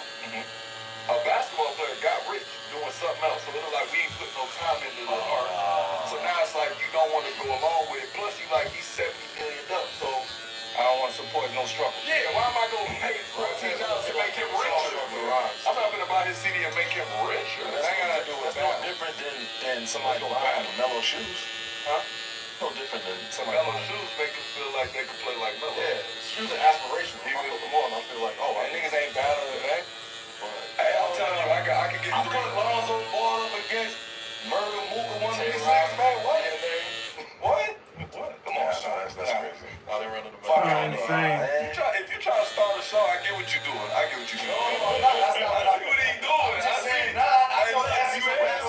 Mook, you hell. No, that be the same nigga that backed Cassidy back in the day, son. He gave Cassidy the bag for the mixtape. So he wanted to get back into the battle. That's all I'm saying, right?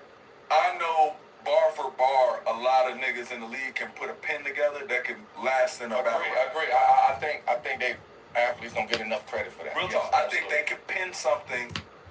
If you tell them battle rap is on December 15th, I can find you 3 niggas that'll give you some respectable rounds, and the crowd will have to pick who won. It won't just be like a slaughter. I disagree. Niggas get slaughtered. These niggas is out here really They doing watch enough battle rap. Nigga, I can get Kyrie up here to battle rap right goddamn now. I mean, no, I don't. Kyrie watch enough battle rap. I don't think what we write about can be relatable to them. It's delivery. That's why you gotta wait. Anyway, listen to my last album. See, this is the problem. You don't want to support me because he playing against you. I'm saying the record. I'm saying like the album, right? The same way we'll find number 7 when you send me that. We'll talk. If I send it to you. I ask you one question. Are you having any fun? What you getting out of living? Who cares for what you? This is the difference what I'm saying with the athletes and the rappers. The rappers, we all will go to Spotify, Apple Music, wherever you listen to your shit, and you'll pick the best new songs or whatever, and you'll deal with whatever Apple tells you. Apple's never gonna tell you to go listen to Damian Lillard's song. So if Damian Lillard has a record, They did. but this is the problem with what we got going on. Like people will say, man, Shaq went platinum and all that, man, he the best rapper ever. And I'm like, bro, what's your favorite song? And they never know. They just like, he got a song with Big. Yeah, that's my favorite song. But they say something to it, man. You know it. That's what I'm saying. When you ask most people, You know Shaq's verse? They don't know. I mean, you know. I don't really want to get into it. You know what I'm saying? Like, it's That was one of the best verses that Shaq has ever. Anybody. We're talking about. And Big had to go back in his bag. Big would never just give you the whole. But I'm saying though, Shaq got off. But I'm saying like now, I think that's what we need to work on. Like the battle part, I think we could do. I think that we need to be able to make a song that is relatable to the masses. Like that's what I'm focused on. I think Dang with you. I think my opinion on that, we can speed it up, but I think when it comes to the rapping, the music, athlete rapping, you was putting the work in. Like you was watching film rapping. Like you know what I'm saying? Like, niggas was like, "Yo, put the pad up." I mean, like, you got film. But this is what he was actually doing because he knew that basketball is basketball, and I got to do something else, right? And that was the luxury of him being around older niggas on the team. With Dame, the same situation. Dame sits on the plane and write raps all damn day on a bus and all damn day, to the point where he became respected by rappers.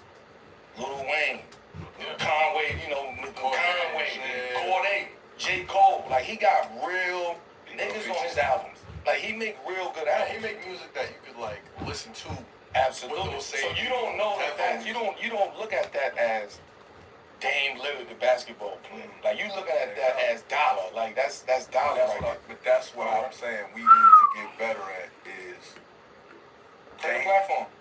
Create a platform. I think that's the also the flip side. That's a luxury for basketball players. They can create the platform. We don't want to. Why not? Because that's a lot of work, man. It's the same way. Why not? We talk about these platforms out there already. I would have loved to made our own NBA. But I don't even want to play in that, bro. Yeah, other people do. For sure. They want to play in BAL. They want to play in the NBL.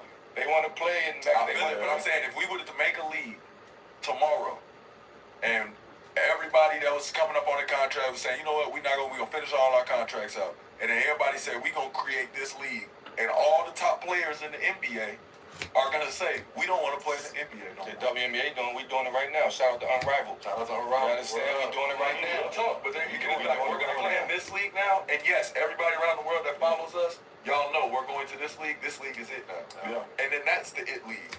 If it's not nothing like that for basketball players, so why don't you put these basketball niggas up against these battle them niggas? I want it. Yeah, I'll do that. That's what I'm saying. But I'm one of them niggas that. Hey, yo, Smack. I want to play in the league. Smack. Damn, Smack. What we doing, Smack? You understand?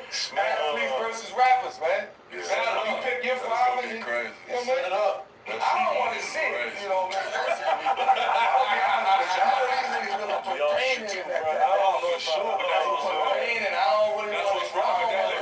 Y'all don't even know what our five is, though. Let's say real quick. What's the next five before we go to this guy? Who your five? It's gonna be Dame. Against who? I don't know. Okay. Well, who else? I don't know. Who We else? got this our five. Okay. It's gonna be me, Dame, Miles Bridges. Said Kyrie before. Yeah, but I was just saying we could get a lot. There's a lot of information. I mean, I don't think Kyrie would personally do it. He would be a fan of it. Right. He'd be in the room helping write and all that. In the writing room. For sure. Okay. But I don't think he just wants to do that.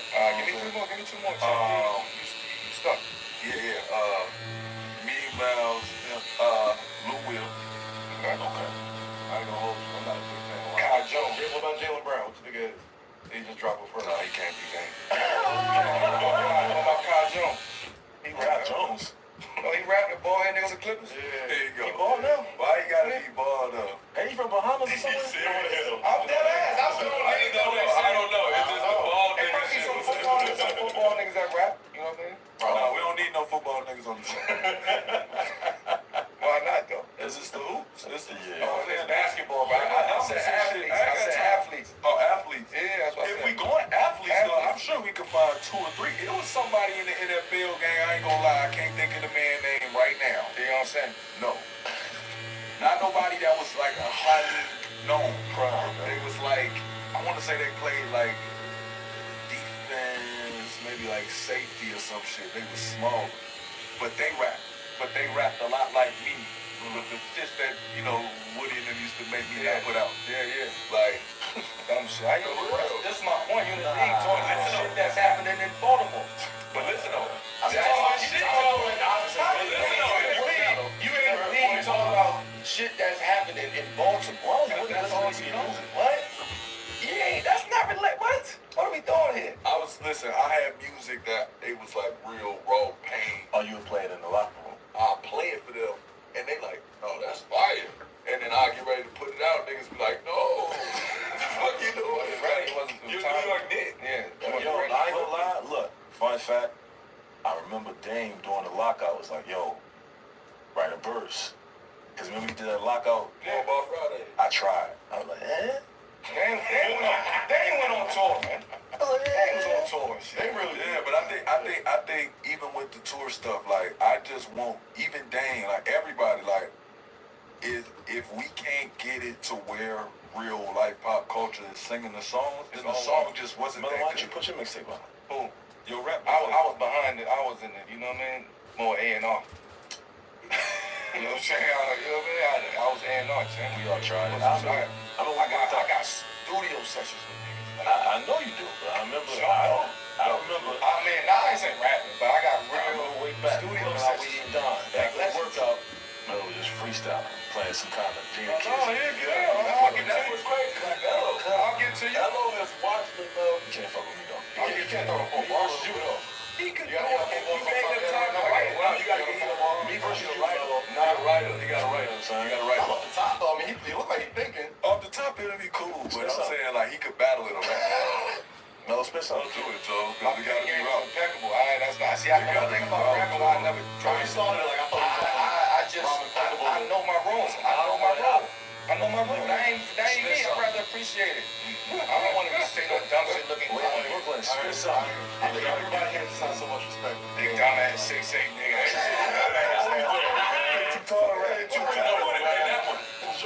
Niggas like Dave, he's holding it down. Master 6'4", man. You said 6'4". You said hoop though. That's cool. And you used to hoop. How you niggas in the high school? I ain't up there. I ain't on my Montel Jordan shit up there, man. 6'8". I'm cool. Man. Shout out to my, that's my guy, bro.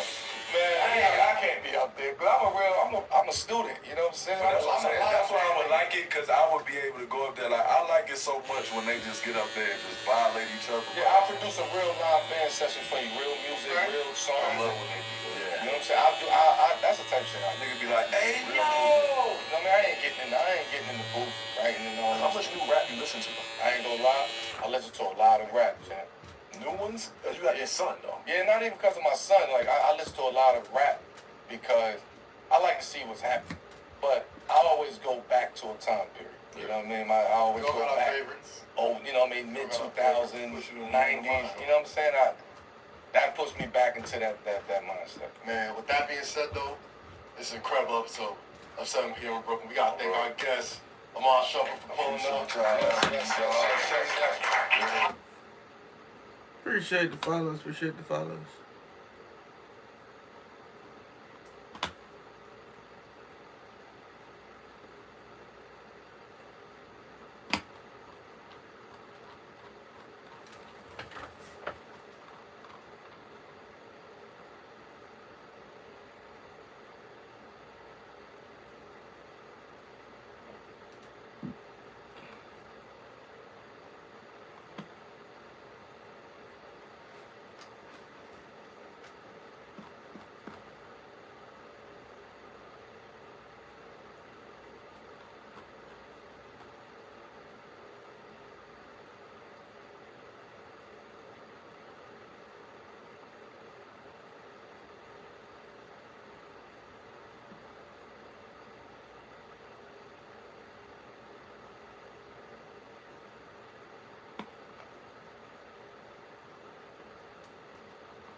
What's going on, guys? Built this little mini gym area that I'm sure you guys what a very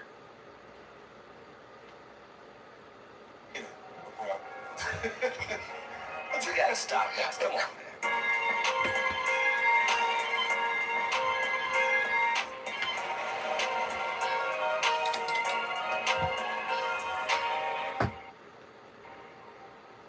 Yo, peace. Welcome back to 7 p.m. in Brooklyn. I'm Carmelo Anthony here with my co-host. It's your boy, the Kid Larry, Human Do-Rag Flatman. This is a Wave Sports and Entertainment original. It's presented by FanDuel. Welcome to the season finale. You know what I'm saying? Season 1 of 7 p.m. in Brooklyn is officially in the books with this one, and we couldn't have ended it any better. You know what I'm saying? Today we have in the building representing East Side Cleveland, Johnson 125, you know what I'm saying? Author of the New York Times bestselling memoir, Lucky Me. You know what I mean? CEO and founder, don't forget that he started the shit, of Clutch Sports Group, UTA partner and board member, and he's mean with some things in his hands, so watch out. You know what I mean? The waves are spinning, the sun is shining, we outside. Rich Paul is in the building with us today. Bryant guy. Did you say you was a nigga do-rag? Yes, sir. Cause I keep it wavy, Ranch, I keep it wavy. When I'm in the building, this shit is wavy. You heard? This is enough is enough. I get the sponsors and all that. Ain't no sponsor with Human Do-Rag. Nah, baby. Ain't no sponsor. I know. I don't know if it was going for one. I thought you had enough. Holla. That's good.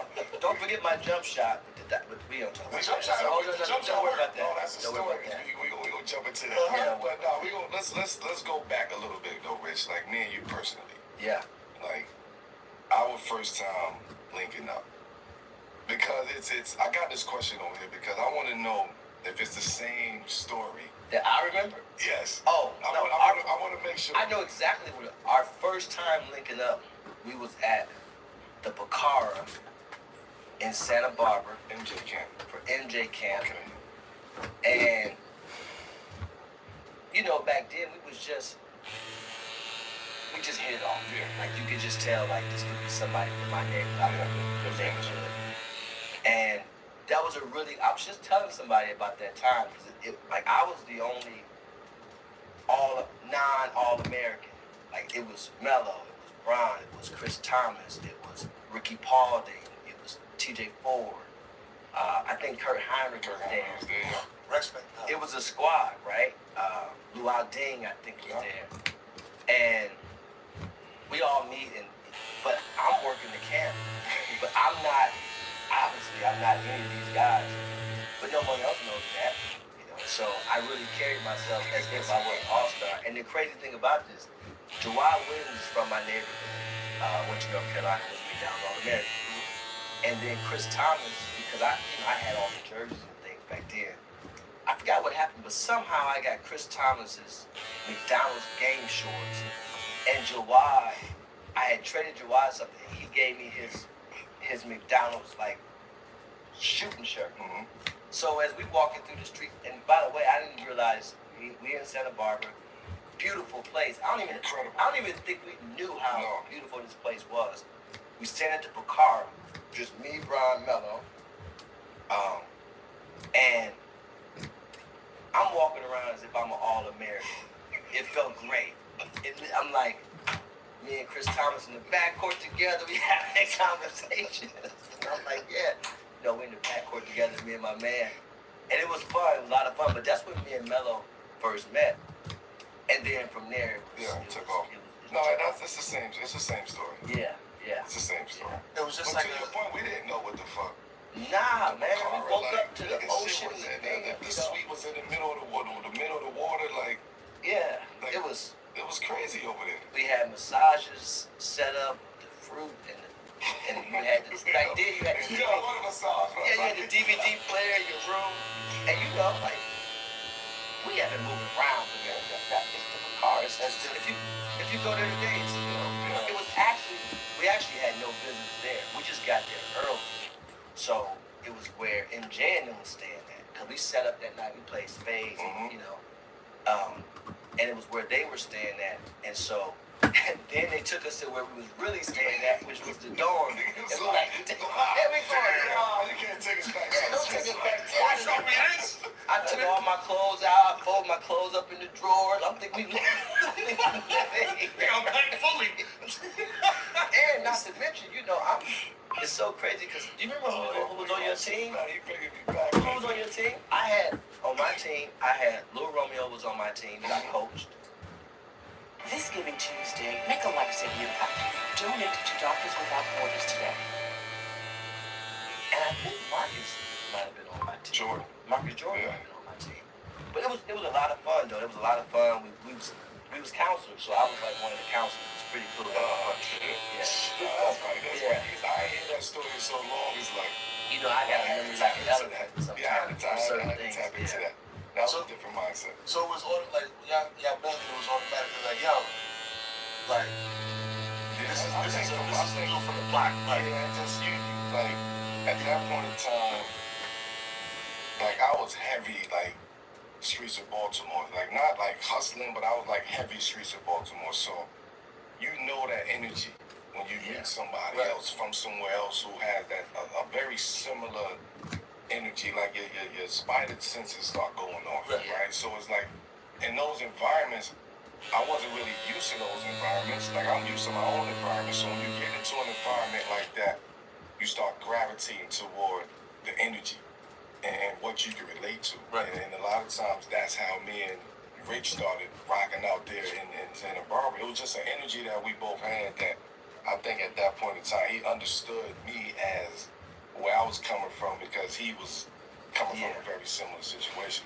And that was the connection. And you know the thing about it was, I personally never carried this thing of like, they can always just feel so comfortable around me because I just fit in as one of the guys. So it was a thing where it was like I could have easily been from West Baltimore and it was just a seamless thing for us. And that's really, even with his guys, like that's how it was. It was a very seamless thing. It wasn't no real like separation. Even when I see him to this day, I was just at my daughter's graduation, and somebody he's really close to was at his family's graduation. And when we seen each other, it was boom. Went to the graduation, spent the rest of the night watching games with his family. So it was just we've always had that forever. We've always had that for the last 23 years. That's more. Yeah, 2 decades, man. Listen, so this question for both y'all. We're entering a new era. How different is the journey for like the next wave, right? The sons, the Kais, the Gills, leaders, kid like the Boozer twins, Bronny and Bryce, Kmart, Judy. Yeah, I think like is basketball now becoming? Because you see the baseball all the time. It's like, my dad played, and, he played. Like, is it now becoming like a legacy sport where, it's handed down? Like how you see in football, baseball, other sports? Yeah, to answer your first question, I think it's a balance, right, between it's easier for these guys than it was for them. I think it's just based upon the platform and all the eyes that's on the sport, right? Look, Cayenne, my dad is Carmelo, man. Like, so he was a superstar in the NBA. He could teach me what he was taught and what I'm being taught. He's expediting that journey in terms of attention to detail, what worked, what doesn't work, having an understanding of how to approach it, right? You don't get to his level without, and he was one of the best scorers that ever played the game. I actually think then you take it a step further, they have an even bigger bag because they're so fearless and they're not being micromanaged to the level that they were, right? They were micromanaged. A lot of it was about the coach. A lot of it was about what happened before them. You had to play a certain way. And today's kids being allowed, in a lot of cases, being allowed to really play how they would love to play, or how the game takes them. The holidays. And holiday trips. And holiday bonding. And holiday toys. And it all comes together in a Chevrolet. Chevrolet. Together, let's drive. Which is something that I believe is a gift for them. The negative is he's Carmelo's son, right? So is there pressure to go to Syracuse? There shouldn't be. I know it's not coming from his parents. The negative side of it is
Right here.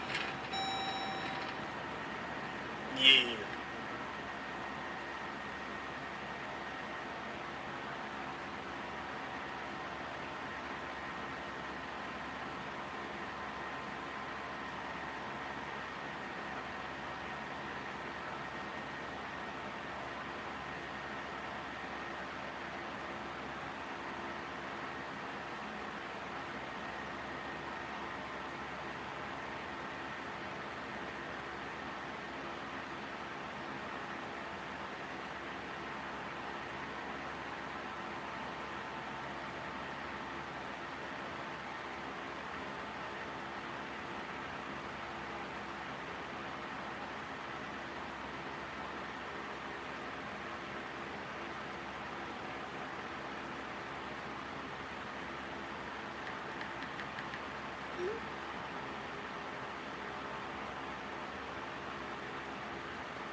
Again, like, you can't expect Kaya, if he chooses to go to Syracuse, to be who his dad was, right? And I think the tough part about social media, the tough part about people having a voice that you can't see, these anonymous critics and things like that, their expectation is not realistic. And, you know, so I think sometimes it's better for them to, even if they want to walk in the same shoes as their dad, sometimes it might be better if they can go a different route, you know. Or if they're willing to embrace it, I think from a parenting perspective, and I know Melo will probably handle it this way, he's going to get out in front of the fact that if his son does choose to go to Syracuse where he won a national championship as a freshman, yeah, but there were so many other layers to that. The coach he played for, the team he was on, the help he had, the run they made, you know, it was one and done. So it's a lot of different things that took place. Absolutely. And so I just, you know, with these kids, it is legacy, and it's good to see them coming in and you know, make you kind of feel old, knowing these kids before they were born and when they were born and watching them grow up. But it's also a beautiful thing to see them, you know, loving the game, to see them really loving the game and not, they had to play for money. They had to play to get out. We gotta get out of here. Right. These kids today, his son, Bryant, Ronnie, they don't. They're playing because they love the game. And that's what I think we should keep the focus on. And that's what's admirable, because you see a lot of our youth is crashing out today. A lot of our youth, you know, they don't care about life.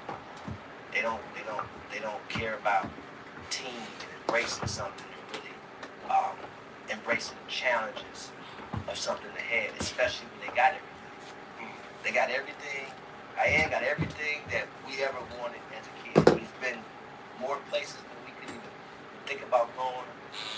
And these kids, they think different today. And so that's the beauty of it for me. And, you know, even in my position, I haven't called Melo one time or lied about their son. Because it ain't even about that. I'm just really enjoying seeing him flourish, you know. And I'm not surprised the story he's become, but just, you know, I just like to watch and see him grow where they are. So it's pretty cool, actually. Those are questions for both of them. There's multiple paths to the league, right? Yeah. Like, there's there's traditional college, now there's a G League, you know. What are y'all seeing in the landscape? Appreciate the follow. Better to or is it really, or is that not a better path? Is it dependent on, you know, the athlete, the talent, the person? What's the better path? Like, what will deliver a most complete player to the league after that? To me, I think, you know, for me, what I've learned just in the past couple of years, going to a school or playing the most fundamental basketball you can play while you're young. Having an understanding of how to play without the ball, being coached really hard, you know, not being allowed to just do any and everything you want to do, which kids call getting in their bag today. Because when you get to the NBA, you have to start in a row. And a lot of guys that's talented and don't make it or don't last, it's not because they can't play in the NBA. And you wonder, and these guys don't understand it, like, oh man, but I averaged, every time I got in, I scored. Yeah, but you're not starring in a row. So you can cook, right? Well, You can cook, but you can't collaborate, right? So you can cook, but you can't digest information. You can cook, but you're not willing to not be the focal point. And you don't understand when you take a step back from the league and look. He's never had to be in that situation until he was at the end of his career. But he had so much confidence in himself, and his legacy was already, it's cemented already. So when he came to that point in his career, he's now loving the game. And he went through a thing where me and him talked where he just wanted to be back in the league and do it his way. You're talking about a guy who made all the money, all the all-star, did the game winners, all that. But his love for the game brought him to that space at that time. These guys, that's at the end of the road. He'd already had the pot of gold, the rainbow, everything. These guys aren't even on the road, and they're not getting opportunity because they don't understand how to start in a row. And it's the one thing that's sad, because all these high-ranked guys, they don't really last. But it's because All right, appreciate the follow. Yeah. I think What's up, it's to your point, it starts with the development. Like, you're not being taught the game the right way no more at a young age. So when you go to these combines and these colleges and try to make the pros, as you start getting older and bigger and stronger, everybody else is doing the same thing, right? Somebody you may have seen at 6'1" this year may come back 6'4" next year, and 6'7" 2 years after that. So when you get to that level, to your point as a role player, and I can attest to this because I had to, at the end, to your point, be at peace with that. I had to be away from the game in order for me to appreciate, okay, you know what? I'm going to be at peace. I'm going to do it my way. I want to have fun. I want to enjoy the game. But I'm going to accept my role. And I had to take off the ego hat and the pride hat of just like, you know what? I'm going to be cool with averaging 13 because that's my role. Right? I can't look at it like, oh, I'm averaging 13, I'm averaging 15, and comparing that to where I was at in New York, averaging 28, 29, right? Because of the fact that I had to accept my role. So if I'm doing that in my role, I feel like I'm having a very successful year.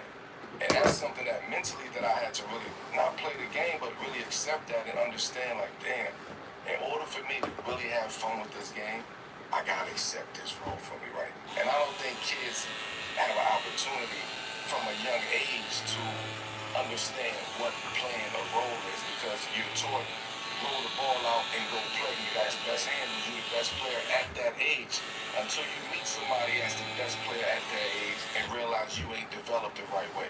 And that's the problem, that when they get to the pros, and even college, even some colleges, when they get to that level, they lost. They struggle the first year. Then they confidence is low. Then they gotta get in the transfer portal because you're not putting the work in. But one thing you just said, though, you understand how you embrace it at the end of your career is really 95% of our league's actual careers. Absolutely. Absolutely. Hi, this is Jasleen Royal. Check out our song Sahiba on YouTube and YouTube Shorts, your one-stop shop for music.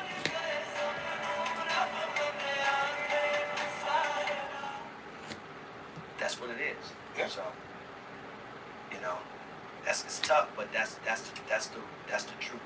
Have you ever had to have that conversation with an athlete or someone where it's just like, hey, bro, listen, you might have been the guy at, whatever academy, but right here, you just have to do I've had it at the beginning.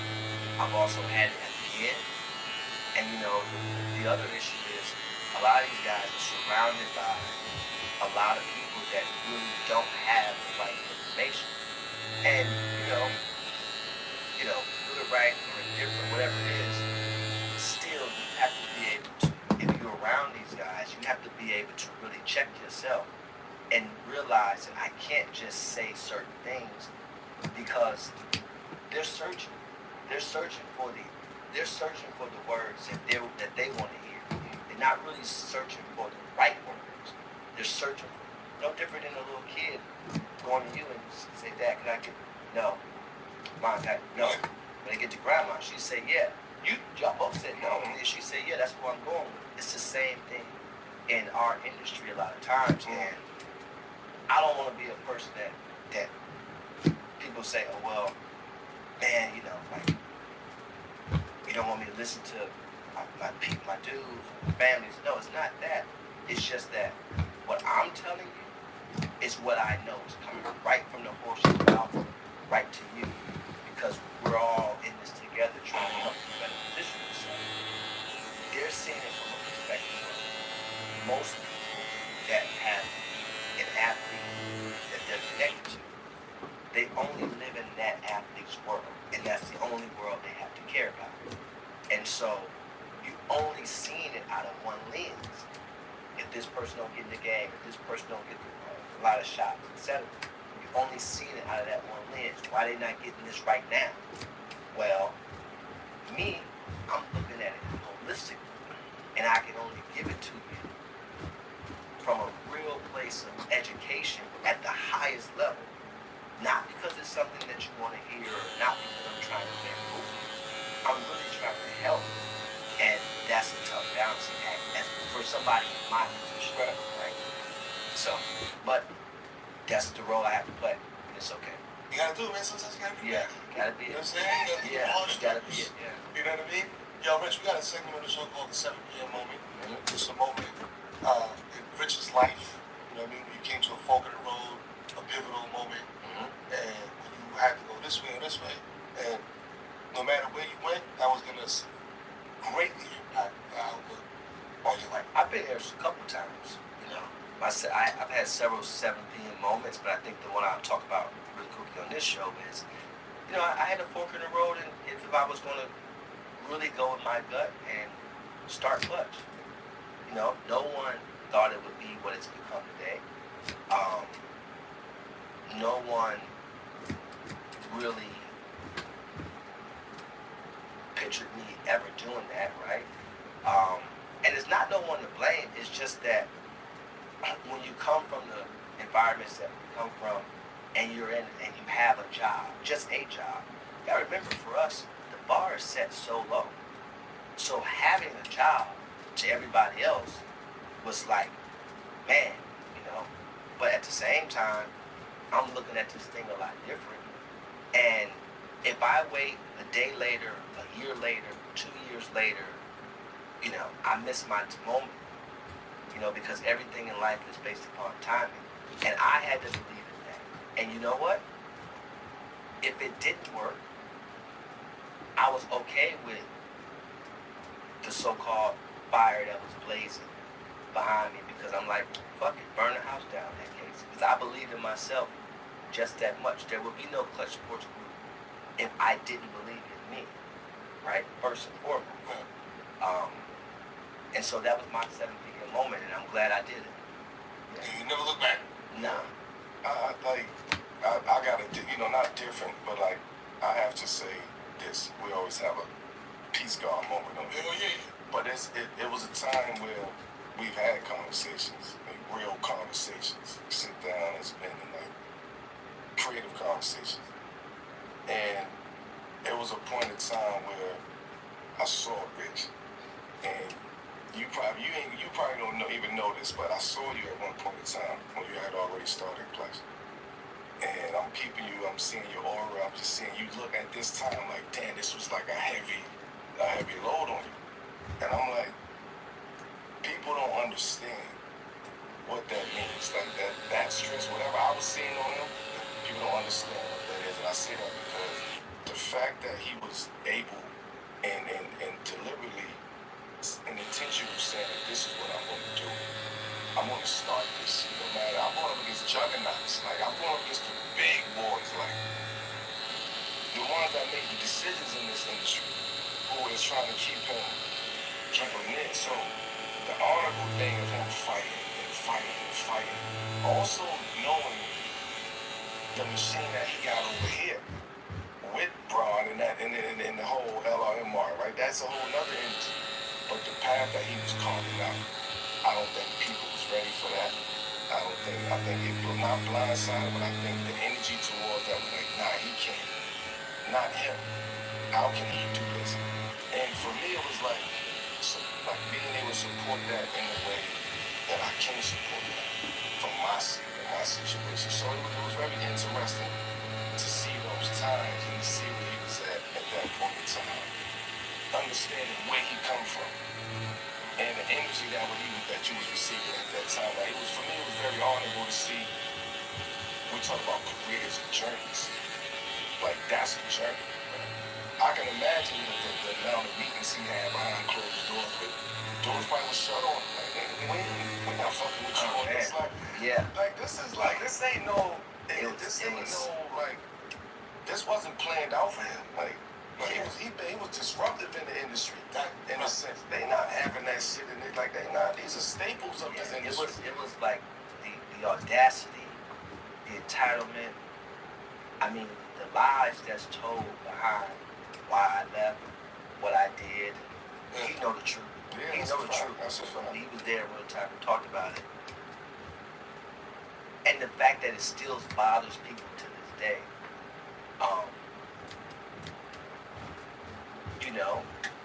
Building a business with both arms behind your back is tough, and I think that,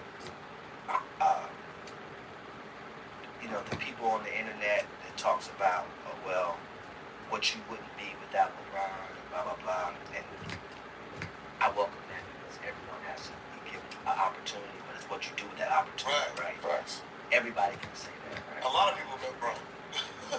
99% of the people that's successful can talk about that, right? But in addition to that, like he's saying, you're talking about the layers of our industry in which people don't get to see. That's behind the scenes trying to make things go a certain way. Talk about it, man. You said in the loop. But the thing about it is, it's out of spite. In the loop, and it's not because it affects cut it into two? Nah. To the point to where two different routes. Feed their family. It's strictly out of spite. And when we talk about the dangers of this, and you know what it made me do? It made me look at people close to me, or I thought was close to me, in a different way. We had a real conversation. And I respected it. And it caused me to look at people a different way. And are the these drugs sold already? It was like, no.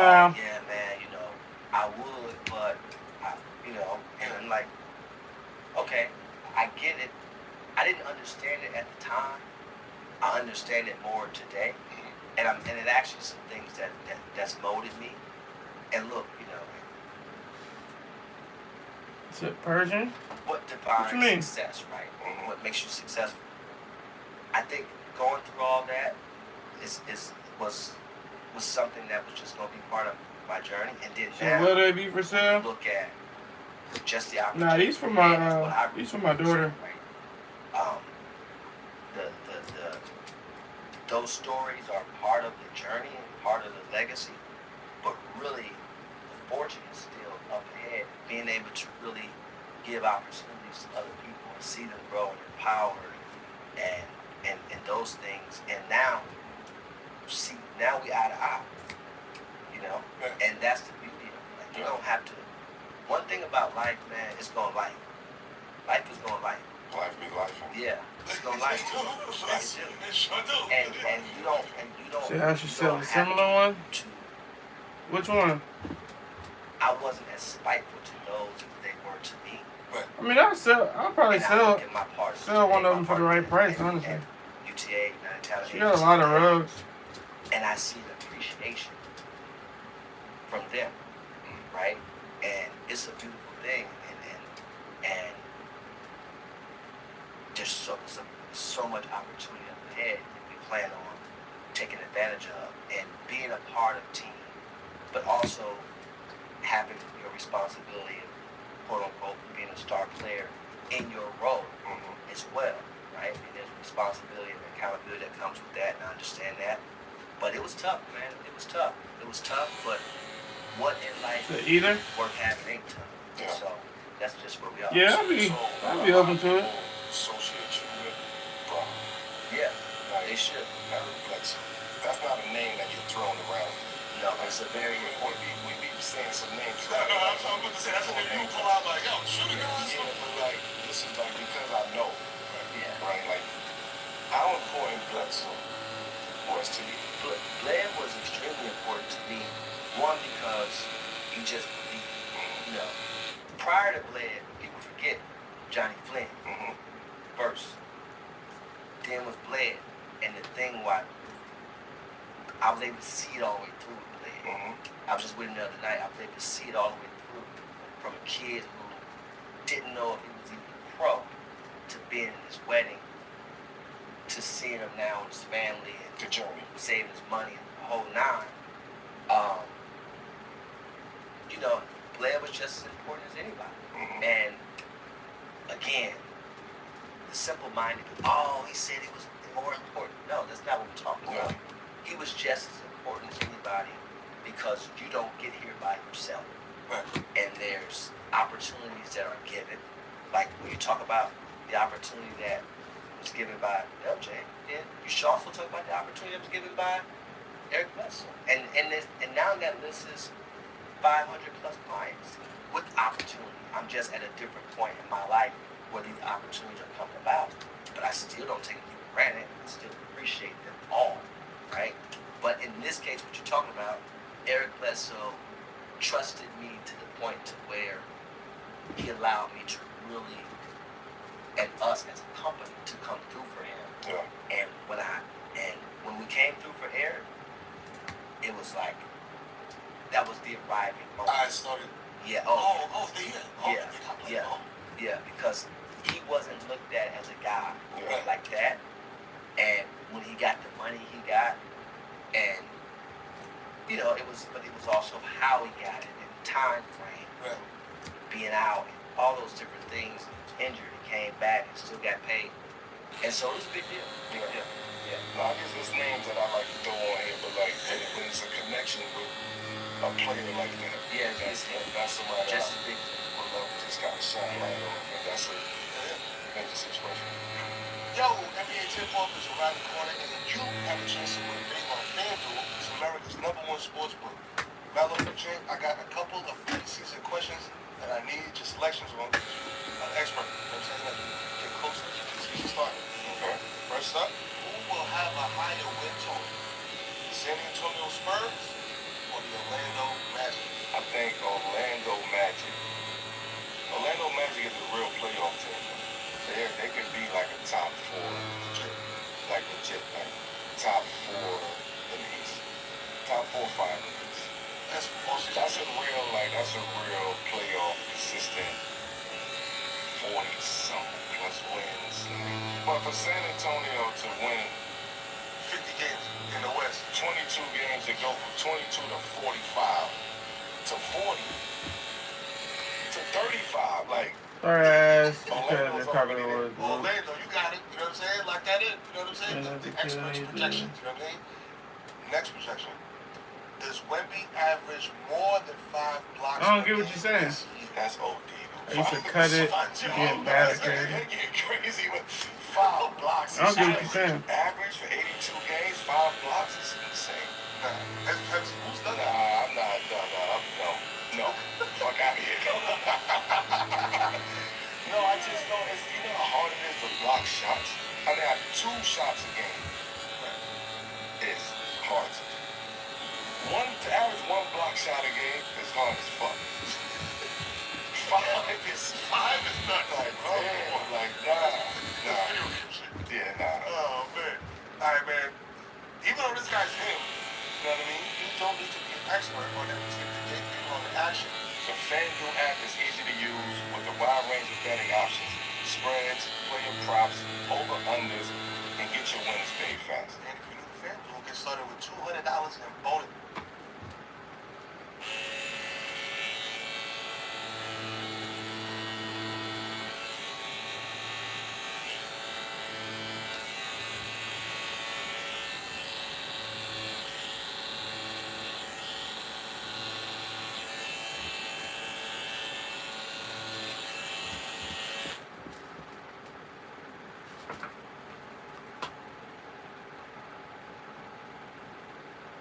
Got the piece out of it. You said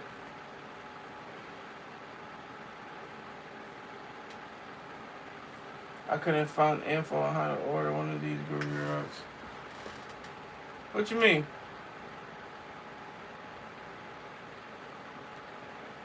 What you was trying to order? Watch you cut the rug, bring it back, telling me. Oh, I see what you're saying now. You cut your carpet up. That's crazy. Formerly Why would you do that? Rose, you know what I'm saying, who Rich you worked with, you know what I mean, in the past. There was rumors that Clutch and the Knicks don't work with each other. But y'all hashed things out earlier this year. What was that conversation? Like it's going to see this. I don't mind the smoke, man. Nah, that's not. That ain't no smoke. That's not what we canceled. We just had a gas leak there. So there's no smoke. No, that's look. People have their alliances, right? And that's fine. It happens. And you know, media picks up on certain things based upon certain things in there, and there was, you know, they know me well. They know how I'm going to handle my business.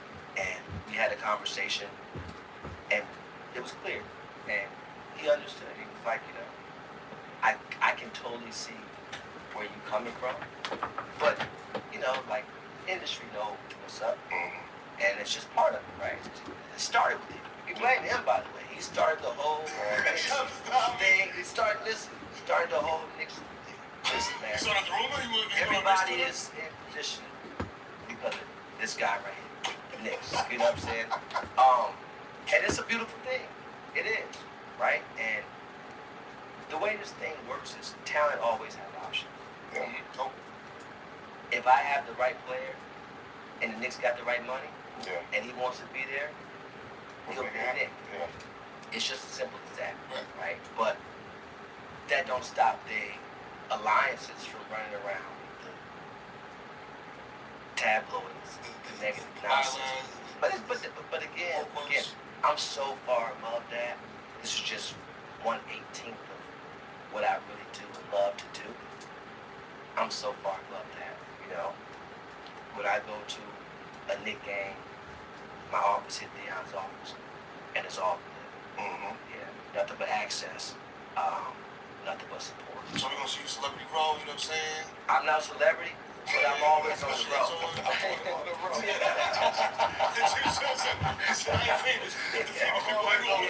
I'm on the road, but I ain't no celebrity though. So last season, I know one thing, them Knicks tickets was high as hell for this. What you trying to order? Yeah. It depends. I actually stopped taking orders, but it just depends on what it is. It's coming. So listen, last season there was a report, there's a bombshell report out here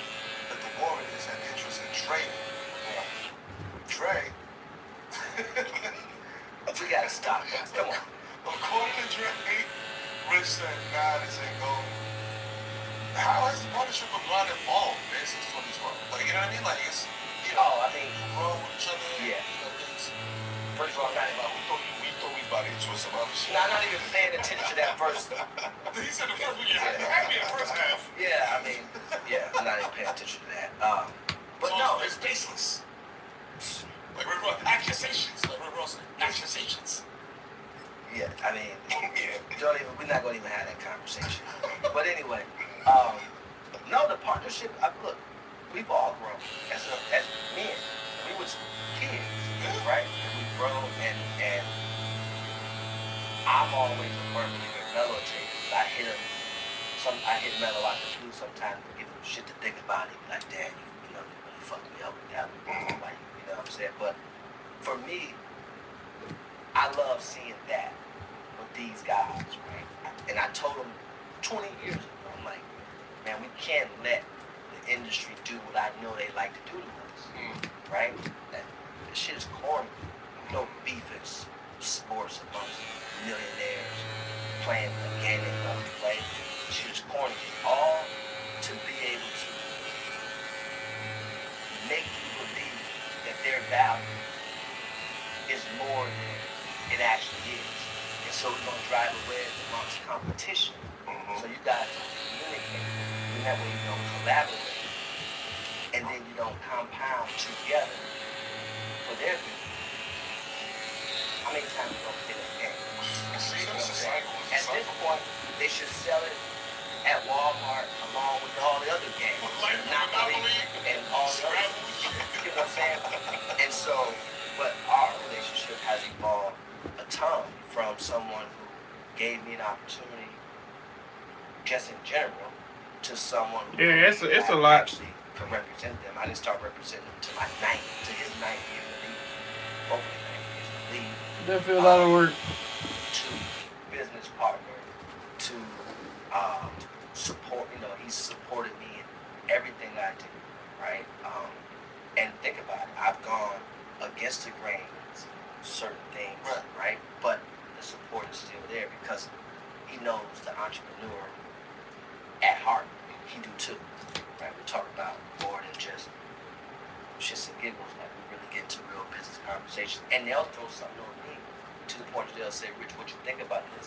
That don't really happen, right? Especially somebody that came up how I came up. But they trust me. They trust my business acumen, and they trust that I'm also going to give them real. No matter what. If it's got to be the hard conversation, it's going to be the hard conversation, etc. So that's a beautiful thing. And it's just a beautiful thing, man. Like when I'm able to, I can roll with Melo all day. Are you having any fun? What you getting out of living? Who cares for? Right? You can hop in, dinners, Whew. and there's no... Almost done with this one, almost. There's no, like, weird energy. Right. It's just roll. I should have made bigger fries. And it's just, and with LJ, you know, we brothers. We don't have the same bond, but we might as well at this point. And again, you don't. Sometimes you can get in that situation, and people like try to tell you like, or try to show you that you should be thankful for the opportunity that was given by shortchanging you for your added value, you know, for your expertise. We don't play those games with each other, right? And so again, all we've ever tried to do is lead by example, and we'll continue to do that. The people that pick up, they pick up. Those that don't, they get left behind. That's just how it works. That's a great, kind of doorway to our new segment. We got a new segment called The Temple. That's more our master class. You know what I mean? Perfect example They is can probably be hash browns. Chimp on set, you know what I'm saying? Got lessons from Dope himself. Nah, just thicker. Has that generation Thicker guy, cuts. you know what I mean? Like, what is the teachings, you know what I mean? That Rich Because if I would have did them bigger, it'd have been less lines. Yeah, I give him a rash. The more lines on rugs, the longer it's going to take to make them look good. If it's a jewel drop. A lot of my teachings came obviously from my dad, and I talk about it a lot in my book, Lucky Me. but also from my siblings. And then, there was visuals, there was experiences, then there was lessons, right? And sometimes the lessons was taught through experience, and you had to learn from that, right? And so the stove is hot, touch it anyway, burn. Don't touch it. You know what I'm saying? Things like that. And in business, I think it was just through trial and error, man. Like, I mean, I've said this and I'll continue to say it, and it's really unfortunate, but I didn't really have a lot of supporters, right? And it wasn't like somebody came and was like, man, let me sit you down and show you, I'm gonna tell you. I'm sorry. Saying you didn't have a lot of supporters is an understatement. You had a lot of detractors. Yeah, 100%. 100%. The whole, you gotta have, Oh, steak fries and wedges? Yeah, more so like steak fries. How long did it take to create? A couple hours, and I've been doing this for about couple hours. About 4 hours I've been doing this probably. I was just like, that's cool, that's fun. I'm ready for that. And it was even better at that point because now I can really see it. Right? I know it's 300 at this point, and I'm already battle tested in a whole nother world. Right? So now when I get here, I'm looking at the rise of cotton candy, so to speak, because I know it's come to the fire already. But what I said to myself, once I get on the other side of this, I can't be that person.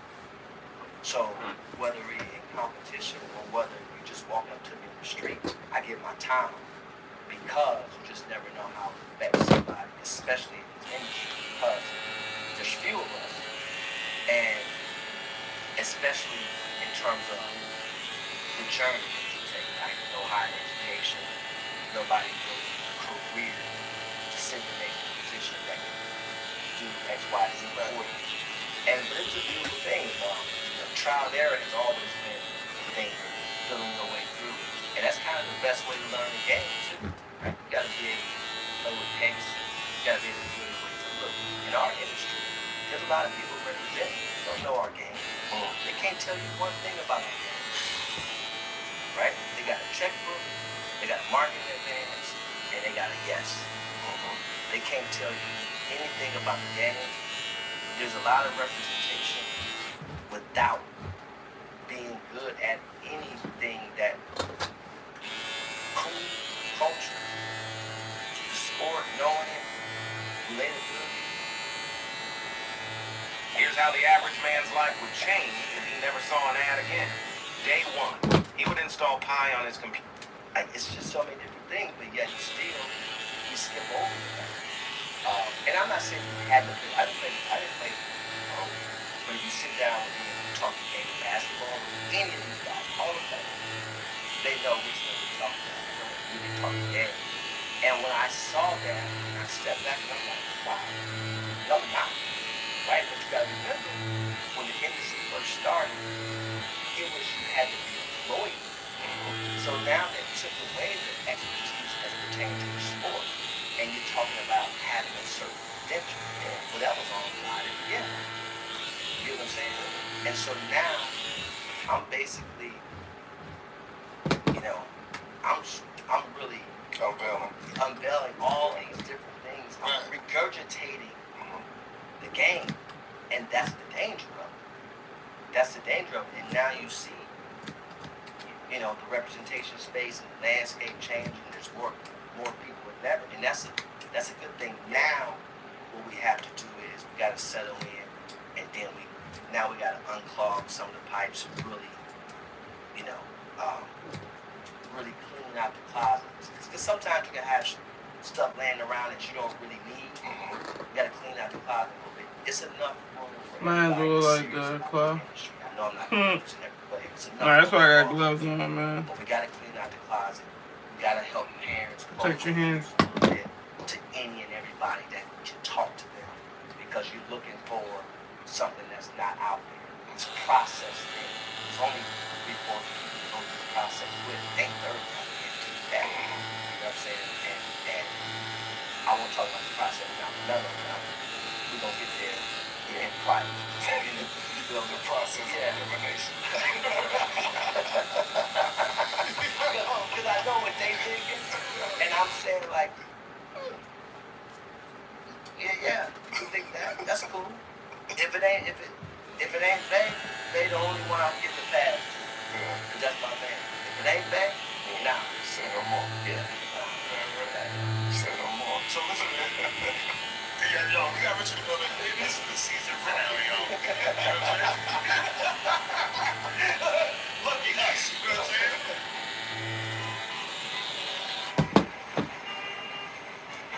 So, yo, Rich, we had a segment on the show called Fucking With It or Fuck Out It, where we give you a question about what's going on. You know, pop culture, sports, music, whatever it is. And you tell us if you fucking with it, or if it's a fuck out of here. Rich Ball is not approved. You know what I'm saying? So the fuck with it or fuck out of here, the question is, the Summer League in Vegas will overtake NBA All-Star Weekend in importance and popularity. Is that a fucking with it or fuck out of here? Nah. Fuck out of here. That ain't happening. That ain't happening. But I want to ask Melo something. Ownership for that in sports. How do you feel about it? Because I feel a certain way about it, but I want to know how you feel about it. Meaning what? And what aspect? Athletes aspire to be aspire to be owners, right? How do you feel? I think they get down and invest in team situations like that. How do you feel about it? I'm for it. I'm for athletes and ownership. I think there's not enough of us in those seats. I think there's not enough of us in those boardrooms making the decisions, basketball decisions, and being able to sit at the table and not just write a check and tell somebody else to go run it. Right? I think that needs to be the line from top to bottom. But overall, I do believe that there should be a lot more of us in those positions. I do think it's a lot of times we don't give ourselves credit enough, like to go put our own group together. Yeah, but you're saying not so much to own the team, but to be in the positions to make decisions while being part. See, people look at a team like you want to own a team and flip it. No. This is not that type of game to flip. Right. You get what I'm saying? Yeah. It's levels to this. It's well, teams, when you see the things being so, you know what I'm saying? Because see, for me, I want in. Right. I want in. Yeah, and that's fair. But for me, it's a double-edged sword. Right? I would rather them be able to have access to the deal flow of groups that's buying these teams and be able to invest alongside of the governors, the owners of these teams. Yes. In addition to being able to own teams, because owning the team today, it's again, you say we'll talk about owning the team. Well, am I owning the team in 96? Yeah. Or am I owning the team in 2026? Yeah.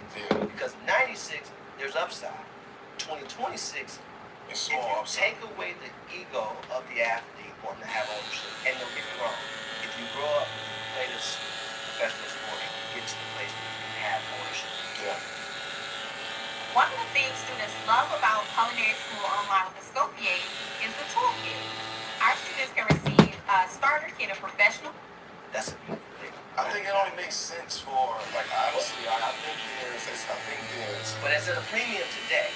And I think that's where people have to understand, like, yes, but it's at a premium. So if you're a part of an ownership group, yes, but you have a position in the team that you're being paid. I just don't think that, like, to that point, I just, and ownership, we can wrap it up after this, but I just don't think that there's, honestly, enough of us who can say we can go own the team and run the team.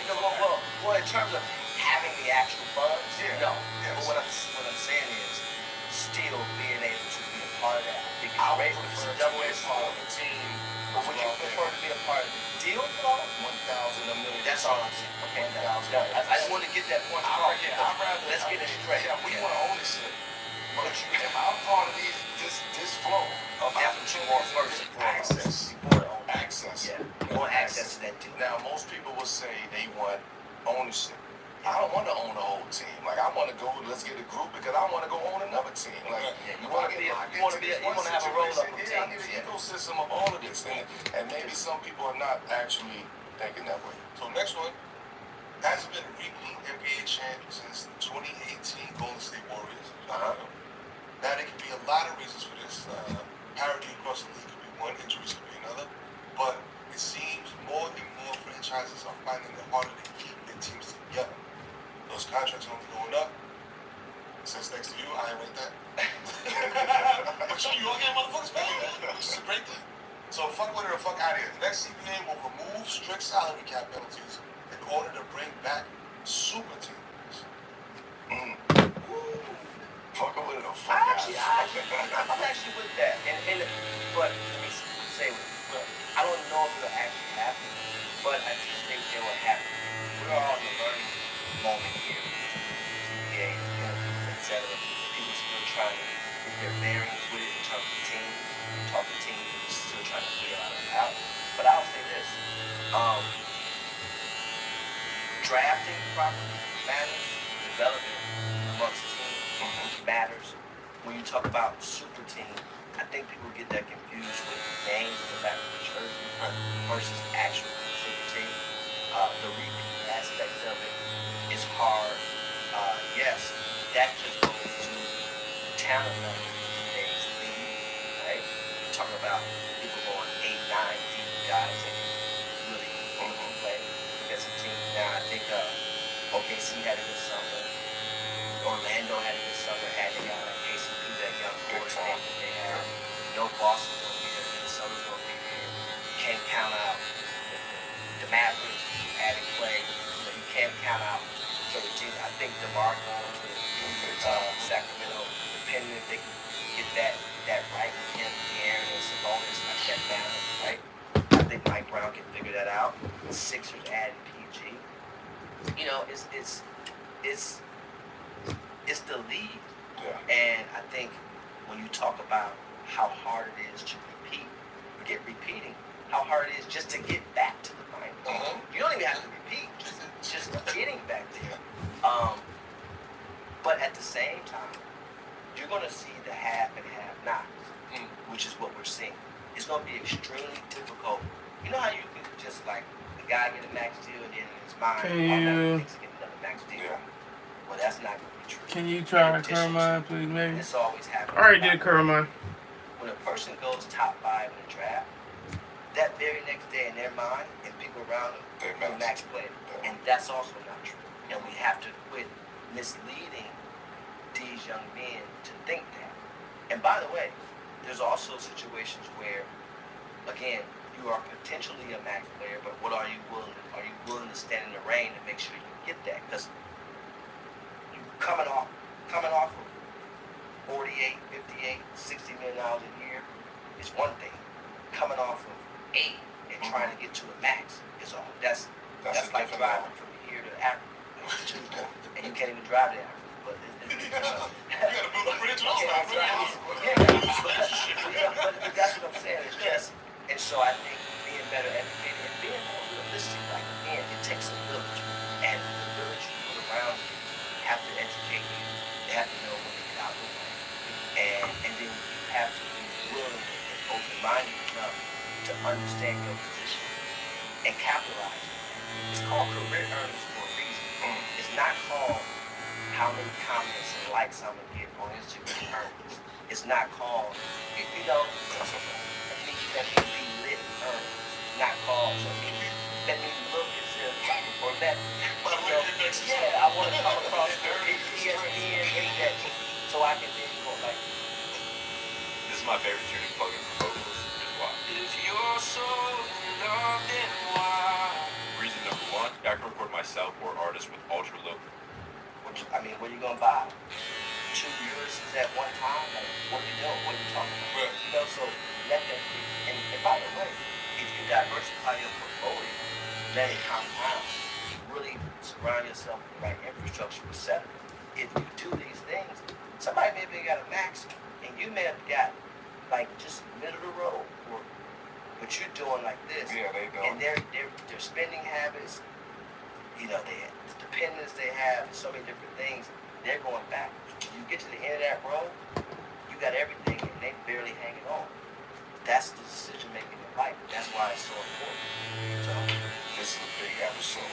personally, because this was something that we needed. Right? I think the people needed. I think they needed to see this connection, because I think a lot of times in your situation and in my situation, we were all automatically put to go against each other. Teams. Yeah. Just to do the nature of what it was. Yeah. But that was never us. No. Come on, Chad. You know that. I'm about to give you flowers. What I'm saying is you personally made it that way. With like we coming in and we disrupted this game. Y'all niggas ain't supposed to be cool because of the history of this site. You drove the wedge into that game and opened the door to the possibilities of, this is nigga, y'all brotherhood. So as a man, I want to say thank you. I appreciate you. And you don't get enough flowers for that. And a lot of times we can try to come up with different words and sayings, but thank you. I really appreciate that. Rich, man, thank you for closing out the season right. Before we wrap, I just want to say thank everyone for an incredible season one. Shout out our favorite guests, Method Man, Streetway, Super, Rudy K, everybody, Kiss, Common, so on and so forth. Thank you, Rich. Tell folks we'll be back in November, and we appreciate you guys. Rich Paul in the building, man.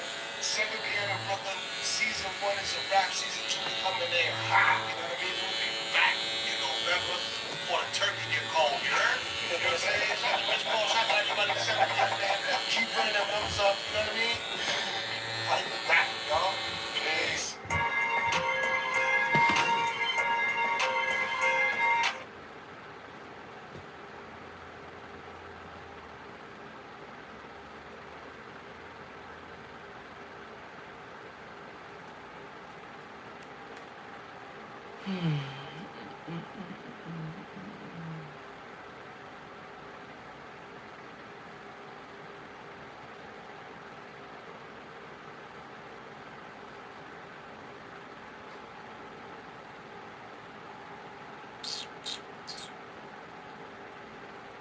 Season.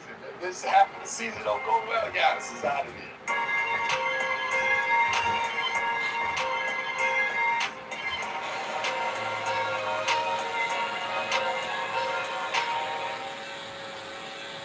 Well, peace. Welcome back to 7 p.m. in Brooklyn. I'm Carmelo Anthony with my co-host. It's your buddy Kim Brown. You right, Clap Baby. This is 7 p.m. in Brooklyn, a Wave Sports and Entertainment original. It's presented by FanDuel, y'all. Today, you know what I'm saying? We got a pretty special guest. You know what I mean? He's a Virginia native. Chesapeake, to be exact. Hey. He is the guy when it comes to impressions, man. Jay-Z, Shaq, Denzel, you name it, he's done it. SNL cast member for 6 seasons, bro. That's like Olympic shit. You know what I'm saying? That's hard to do. You know what I mean? That's longevity. He's making moves to Hollywood, you know what I mean? Good times, Black Name, White Famous. And the latest special, Jared, is right now on YouTube. If you're a fan of comedy, go check that shit out. It's Jay Pharoah in the building. What's that? My guy. Good to see you again, brother. You know what I mean? I appreciate both of you all's hospitality over the years. You feel me? This is not the first time we have been. I know these guys, so let's have some fun. 7 p.m. in Brooklyn. We got sponsors and shit. You know what I'm saying?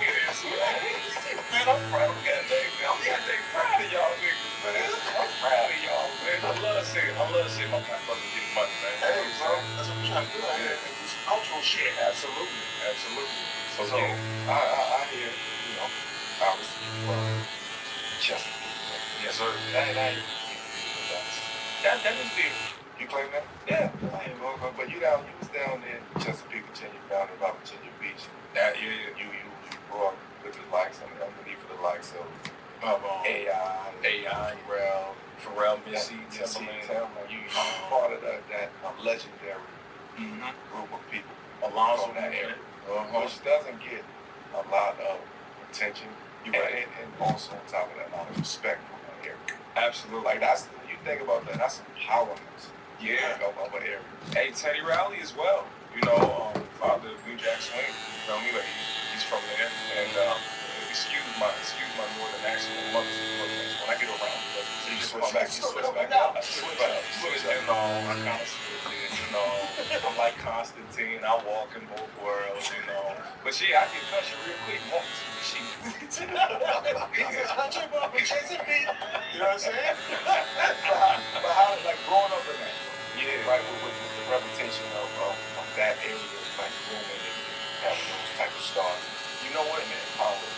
I definitely wanted to make a mark for the comedic scene. Obviously, we do have some comedic legends from Virginia as well. You got Wanda Sykes. You got Pat Oswalt. You got Bob Saget from there. Of course, you got your boy. So what I wanted to do was I wanted to make a statement, especially representing my community, being black folks from the man side, and hopefully everybody's proud of me. I try to represent the concept wherever I'm at and tell people two up, two down. You know what I mean? You know, Sharon, even from New York, I said, listen, she taught me how to speak very properly. So, that's why I don't come on like this all the time. So, I just wanted to make sure I put my stamp out there. And I think it's turning into something. There is something in the water. There is. Right. That's what something in the water. Go elaborate. Yeah. Talk about something in the water. Yeah. And that's a very true statement. Yeah. Like you said, there's across, sports, entertainment. Yeah. As far as there's so many athletes from Virginia, there's something in the water, and it's called roids. There's some. Hold on. So stay on that point. You got in sports. You got Black Mexico. You got the Big Brothers. You got Lawrence Taylor. Who else is from there? There was a couple of folks. Alonzo from there. Alonzo from high school. Shout out to you. Boss man Jr. That's cool right there. Hey man, look. Hey, he was at GCA. This is my camera. Wow, I'm looking this way and I'm probably look cockeyed for a second. And I'm looking over here like, he's practicing for the Stevie Wonder by himself. He's already doing the Mexican producer. You know what I'm saying? It's like, wait, if you gotta put, on the forehead, I gotta get the prosthetic. You got the prosthetic? He got a Superdome. That is the smoothie arena in New Orleans. Yeah. But shout out to Stevie Wonder. There's so many people from Virginia, and we deserve to shine. You know what I'm saying? So Clips, yes. Yeah. That should have been named Partials. That should have been named top of the list. Absolutely. Virginia by way about $80. And look, it wasn't me categorizing anybody. They're great. No, there's so many people. You know what I mean? Yes. The list is exhausting. Shout out to Pusha, shout out to No Malice, you know what I mean? Gene, what's going on? How you doing? It's all excellent.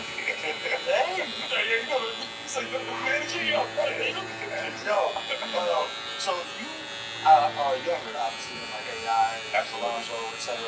Is there anybody like an older cousin, an uncle, or whatever that played against these people? Like, did you go to see these games? Because, that community is very. Not in my family. You see, my family was trash at basketball, so ain't no play. No sports. There's no feral athletes. Ain't no feral athletes. Wow, funny. People just funny. It's funny when we shoot. It look funny. You know what I mean? Our technique is hilarious. Look, don't put me on no basketball squad. I deserve to get big laughs. Okay, I'm like, look, man, I can just cheer y'all on from the bench. You got 6 fouls? So what? 6 fouls? 6 fouls. And that's foul it out quick. I'm putting somebody real quick. I'll be out. You know what I mean? Hit a real quick trick somebody, be out the way. Because I'm not gonna help you win. That's all. I'm not consistent. Okay, we're not consistent. Like if I shoot it sometimes it's straight, but then other times it curves, and then it just part of that.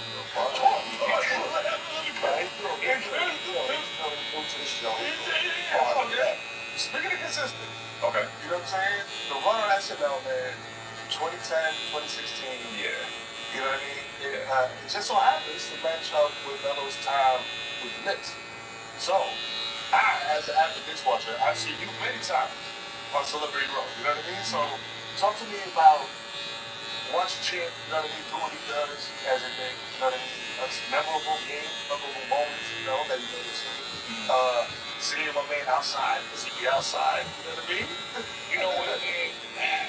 Did I ever get a chance? And I've been to a few Knicks games thanks to Lauren Michaels. But every time I saw you, brother, I've always seen you turn up. You always turn up. And even when I saw Jeremy within there, Lynn Sanity and all that different type of shit. But it's just something with you. It's always like you had something to prove. And you know what I mean? But you still were able to to be gracious. You know what I'm saying? You still would pass the ball, but you were making a statement. I remember when I was watching and they were doing a draft back when I was in high school. I remember it was you and LeBron. And I remember I was like, yo, I said, Melo's got something to prove. And I think you proved it, brother. I think you're one of the greatest players that we have had. Respect. No, real talk. Respect. Real talk indeed. So SNL and the Knicks, man, both part of like the fabric. Absolutely. Of New York City, right? Like That's a fact. iconic New York things. Celebrity bro experience, you know what I mean? Like being there and like Jay Pharoah, you know what I'm saying? They show you the scene and you're like, hey, what's up? Hey. You know what I mean? What was that like? Cause that's rare. That's rare company. You know what I mean? Like, it's like you would eat Falco. Yeah, hearing you, She was a super fan. hearing your name said by Don Pardo, who rest in peace, no, who passed away now. Daryl Hammond does. But that's iconic. I mean, you grew up watching SNL. You grew up watching Eddie Murphy. I grew up watching Dana Carvey, Mike Myers, and all these guys. So when your name gets announced like that you made it. That's who you made it On the low, like Shaq is an important figure in comedy. You wouldn't think that. You know what I'm saying? That's pretty good. You know what I'm saying? I ain't you. You know what I'm saying? I know what I do. He be hitting them too. You be hitting them too. I know you. Look, I know. You know how many times I got tweeted? Yeah, Jay Pharoah's cool, but did you see Mero? I was like, who's Mero? And I was like, oh, okay. And I was like, JC, I see you, little nigga. Yeah, I see you. Okay. But you want to do that? Oh, sure. Right, you know, right, okay. I stay in character. You know, so it's yeah, because it's got it, change it. That's how you SNL chick, because you don't break. That's the holidays and holiday trips and holiday bonding. And right, we're gonna get into that, but the Shaq All-Star Comedy Jam, you know what I'm saying? It's like not one of my proudest moments, but go ahead. Good, but your name is out there, right? Absolutely. Your name is out there amongst the Kevin Harts of the world. Absolutely. You know what I mean? Because he talked about how important it was for him. You know, Chet, you got a Shaq comedy story because there was a lot of hoopers in the audience there. No, I mean, I've been to a couple. I think I've been to one. I'll tell you this. I've been on one. I'll tell you what I remember. I remember, like you're saying, the celebrities that are there. Right. And you don't know who's going to be in the crowd. Yeah. And T.I. was in the crowd that night. It was T.I. I remember 50 was there. How does that affect your crowd work, bro? I didn't know they were there to the end. So, I mean, shoot, I don't know. If I would have known, maybe I wouldn't have said anything. Hey, so y'all hear the one about nigga on stage that didn't say nothing? It was crazy. When I watched it back, I seen him, but T.I., I knew T.I. was there. I saw 50 later, I knew T.I. was there. So I came out at the end of it. I said, where T.I. at? I said, man, let me not joke T.I. I said, you get your ass whooped and shot at the same time. I said some shit like, hey, yo, pal, you know what it is, man? You know, because I ain't like how you talked about me like that. I ain't like how you said what you said. And, you know, I'm really starting to get quite particularly parched. And also, I'm starting to get aggravated. And I get aggravated by the Duolingo, by the bingo. You know?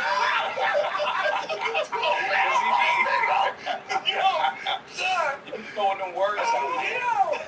You don't get it misconstrued and messed up. You know, it is definitely a gratuitous situation and also fallacious. It is a fallacious, gratuitous situation incomparably compared to the state of the square root of -5 equals pi. I.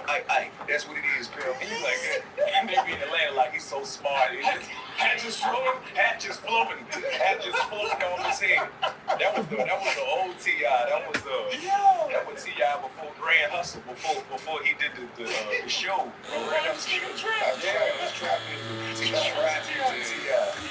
Yo, man.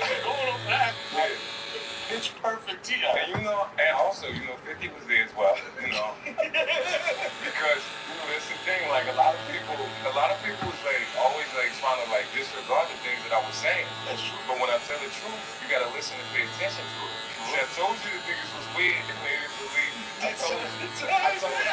I tried to tell you every day you was weird. You can't believe me. Hey, look, in my place, look, I don't got no baby order. You know, I don't do that. You know, I don't do that. That's not what I do. What I do is, listen, you come to my house, it's Jenkins. You got Jenkins. I use Jenkins. That's only one bottle. That's what you got to use.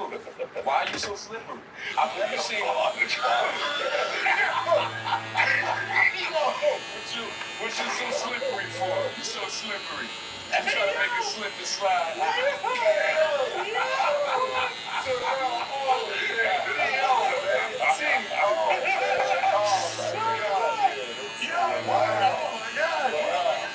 But look, man, it was an experience because, you know, from that point, you know, I felt like I had something to prove. I had to break barriers in myself after that, just because of the caliber of comedians that I was up there with.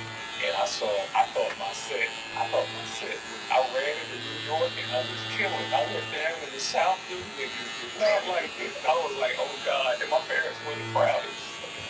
Oh shit. I was like, oh shit, I told y'all not to come. It's fine, they wanted to support me. But that was years. That was long time ago. We have evolved like Pokemon. Yeah, of course. He's at his third evolution. Yeah. He's in his final form, Chief Pharoah. But I'm telling you, bro, like that really made me start like upping my stuff. I felt like I had something that I did to myself, to the world, and I just wanted to be better. So, solid comedian, period. You know what I'm saying? Solid stand-up, jokes is here. The impressions of though is like kind of like what sets you apart. Like, you know what I mean? From like the pool of like stand-up guys. You know what I mean? Like, with the YouTube Music app, you can blend up to 30 artists into one big custom radio station, which means the accuracy of right? Yes, the accuracy of the impressions. I think that's what really sets me apart. There's always been comedians that have done them, but when I got on SNL and the videos were viral before that, they hadn't seen certain ones or ones done before to that caliber, you know. And to the point where I could talk to you like that person all day, and then a lot of the times people just have a couple of phrases that they use, and then it's just a little sprinkle. Like, I give you the whole buffet. I'm talking. I'm sit here and talk to you like 50 this whole interview if I wanted to. You know what I mean? But the fact that you're able to dive into the character and fully commit, just don't break. Like Robert Downey Jr. said, man, I don't break character to the DVD commentary, man. You know what I'm saying? we was Kurt Lazarus when we did that, but I'm really that guy. But now it's just the comfortability. I can talk about anything. I'm more comfortable talking about myself, which every comedian has to get to. Right, and it takes a while, you know. You just gotta get comfortable. Right. What do you want to put out? When did that switch flip for you? Because you could have been, or you may have been pigeonholed into he only does. Right. You know. Right. I think that switch was when I got off of SNL. I was always trying to break down the walls of myself on stage when I was doing stand up while I was on the show. But I think when I got off, I really started living more, and I was able to just talk about more. And more stuff that was happening to me, I could just articulate it on stage, man. And now you got this comedian now that can do everything. Right. You know what I'm saying? Yeah. With no problem. And you know, I urge all the people out there who start as impressionists, you start doing that. You'll find something else. You know, bring something else to it. You know what I'm saying? Don't just get up there and be Rich Little. I'm not dissing him. He was one of the greatest of his generation, but that's all he does. You know what I'm saying? And if you want people to really feel you, you gotta be felt to last. Somebody gotta be able to be like, yo, I see myself in that person. You know what I'm saying? I've been through that. I know what he's talking about. If I'm just doing a voice and saying something, they're like, oh, that's cool. Right. But you know, it's only cool certain stuff. Right. So now I feel like it's deeper now. People can connect. And like best example, recently I did Earthquake Show. Did Earthquake Show at NJ Earthquake was funny. Yeah, because Earthquake be talking like this, out of breath. He said, oh shit. He said, you wonder why the dogs got all the problems that the family got. You done feed them motherfucking collard greens. Collard greens, mashed potato, yam. He got high blood pressure. This motherfucker got everything you got. His legs falling off, yours falling off. Like he's got some real shit though. Yeah. So I did Earthquake Show, man, and everything. Dude, from the moment I went out there, and I know it's Earthquake, he's a killer. Yeah. Everything got a hit. He's legend.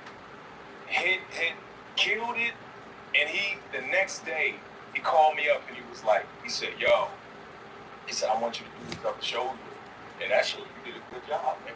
Because if I would have bombed, he would have been like, shit, I ain't talking to that nigga. Shit, I can't. Shit, you gonna put some shit on that stage before I go up there and a motherfucker might slip in it.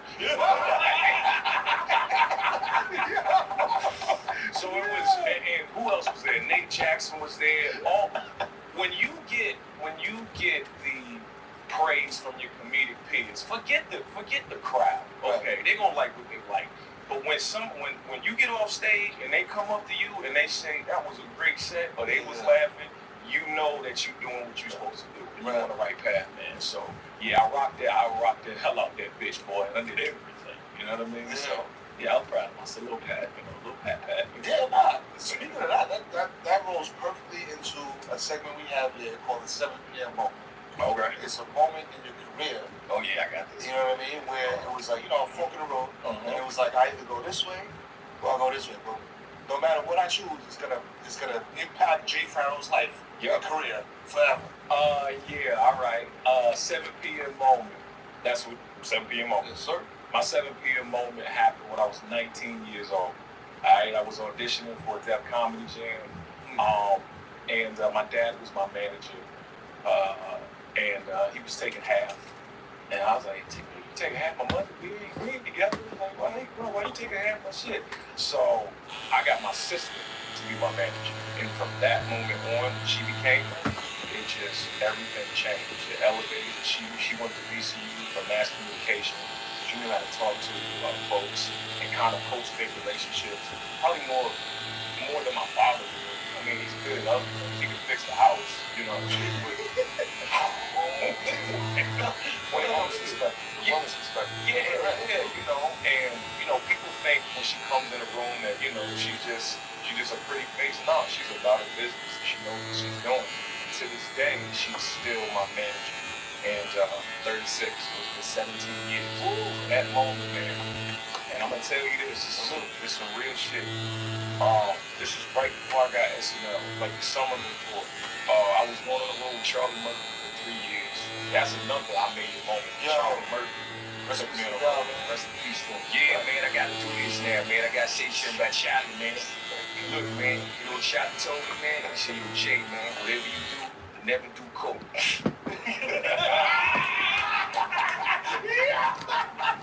He's bad for you. You be rolling beats. I see these doing Yo. Yes, sir. Man. But check. Okay, so you got it. You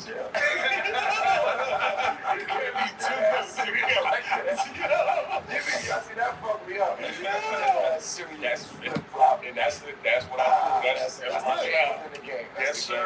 Yeah. So cut to the summer before I got SNL, right? Now I'm unemployed. Fuck me up. Yes, sir. Yes, sir. He's bad for you. He's bad for you. Look, man, you know what Charlie told me, man? He said, yo, Jay, man, whatever you do, never do coke.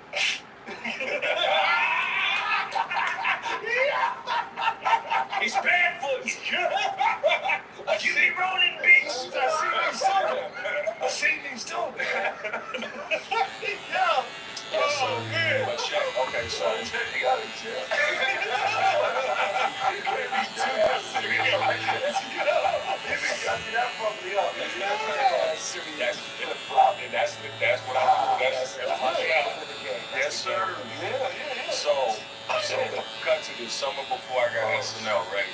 Now I'm unemployed at this time. My sister's unemployed. And the gigs with Charlie Murphy, they tried, I'm figuring things out, It's kind of like, yo, kind of do your thing, whatever. All right, cool, you know. My sister, because we ain't having money to get up to the chitlin circuit to do the chitlin circuit in New York. You know the rules. Yeah. It's like a little hole in the wall. Chattanooga shit. Yeah. $50, you know, if you're doing bad at a certain place, don't do bad at footprints. They'll wave the keys at you to Jamaican. This boy not funny, no. Y'all get on stage. Blood clot off his stage. Blood clot, y'all pussy clot off his stage. Where around where? Irie, yeah, you think you're on the show?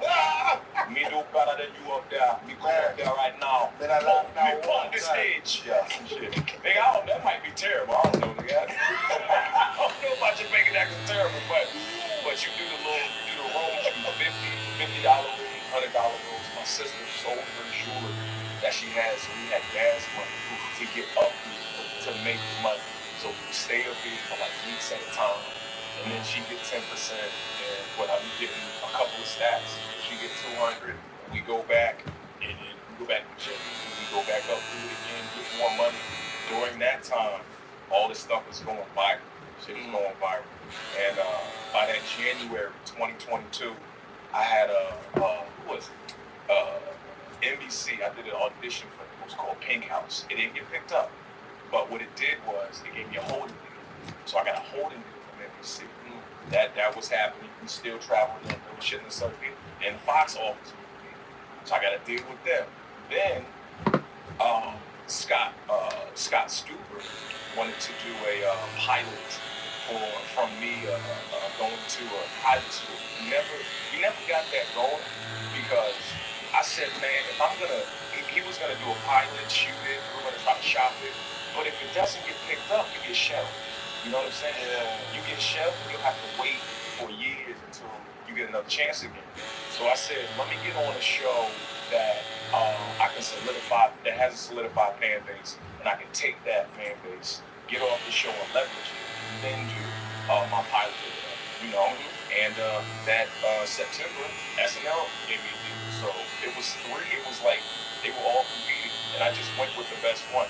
So, yeah. You got a new comedy special out? Yes, sir. North Jared. And like the fact that you went straight to consumer, right? You didn't go the traditional route. Like, was that you being innovative? Was that you just taking a swing and saying how this is gonna go, not understanding how the reaction is gonna be, or you just saying, "Fuck it, this is what I'm doing"? No, I wanted to put it out on YouTube. I wanted to make it available for everybody, ubiquitous. You know, whether they were in China, whether Russia. I got fans all over. They're so scattered. I just wanted to bring them all together.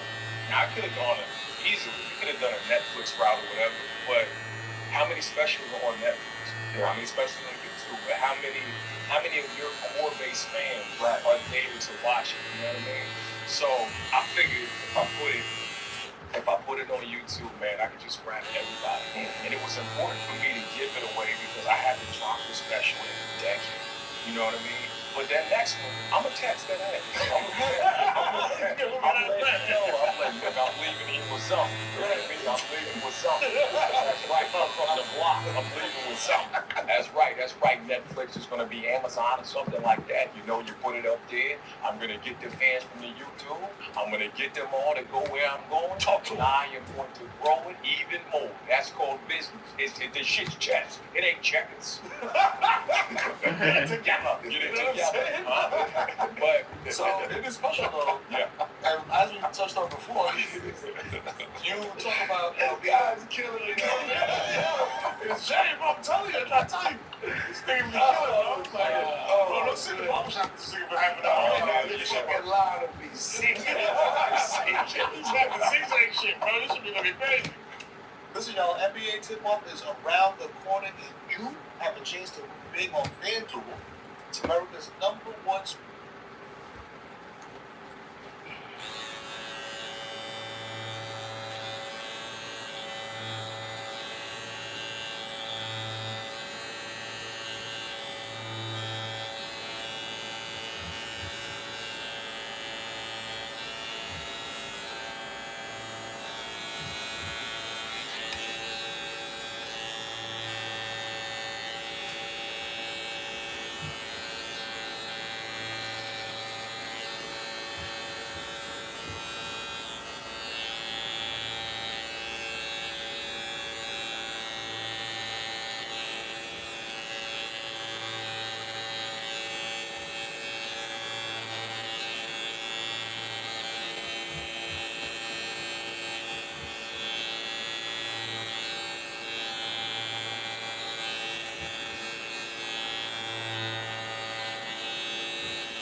a 7 p.m. fan, if you're anything like me, your favorite time of the year is football season. You know what I'm saying? You might find yourself staying up late to watch the game. You know what I'm saying? But that football might go a little bit late. Snacking more than you typically do. And you're not on the healthiest option. You know, they're drinking more than usual when you're watching super intense games. You know, talking to you. In case you didn't know, all of that game time stress and unhealthy habits can actually take a toll on your health in the long run. Which is why now is a lovely time to start taking Nutrafol. Your hair is never just about to get. You know that. Nutrafol knows that too. It can be the foods you're eating, the sleep you're not getting, or even following your favorite sports team. And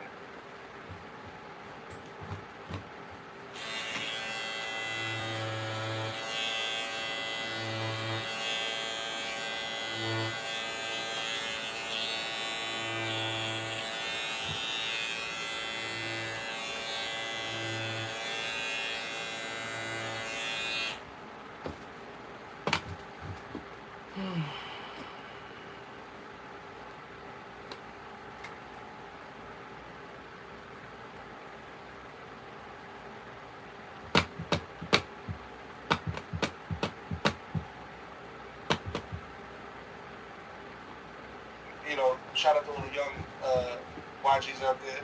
You give them advice. If you are a impressionist, make sure that you diversify your bag. Don't just sit in that. And you showed us throughout this episode, bro, that you can pop in and out and keep the conversation moving. Yeah. Just use it as like another tool in your kit. Yeah. But again, getting to that well-roundedness, in Jared, you talk a lot more about your life. Absolutely. You know, like literally, that's why it's called Jared. Absolutely. So talk about that and how that works, like, because you know, opening up as a comedian, you know, it's not always easy. Yeah, and it goes back to, you know, what we were talking about earlier, being able to put yourself out there in a vulnerable state more. When was I able to do that? I would say once I kind of left the show. I was trying to do it, but I feel like I'm in the mastery of that right now. You feel me? I don't care what it is, man. I talk about everything now that's going on myself. Nigga, I'm past 35 now. I didn't know that nobody told me that this right here was gonna turn to Mr. Fantastic. Ain't nobody tell me that. Ain't nobody wrong. Yeah, stretch it. I didn't know it stretched. You know what I'm saying? This conversation.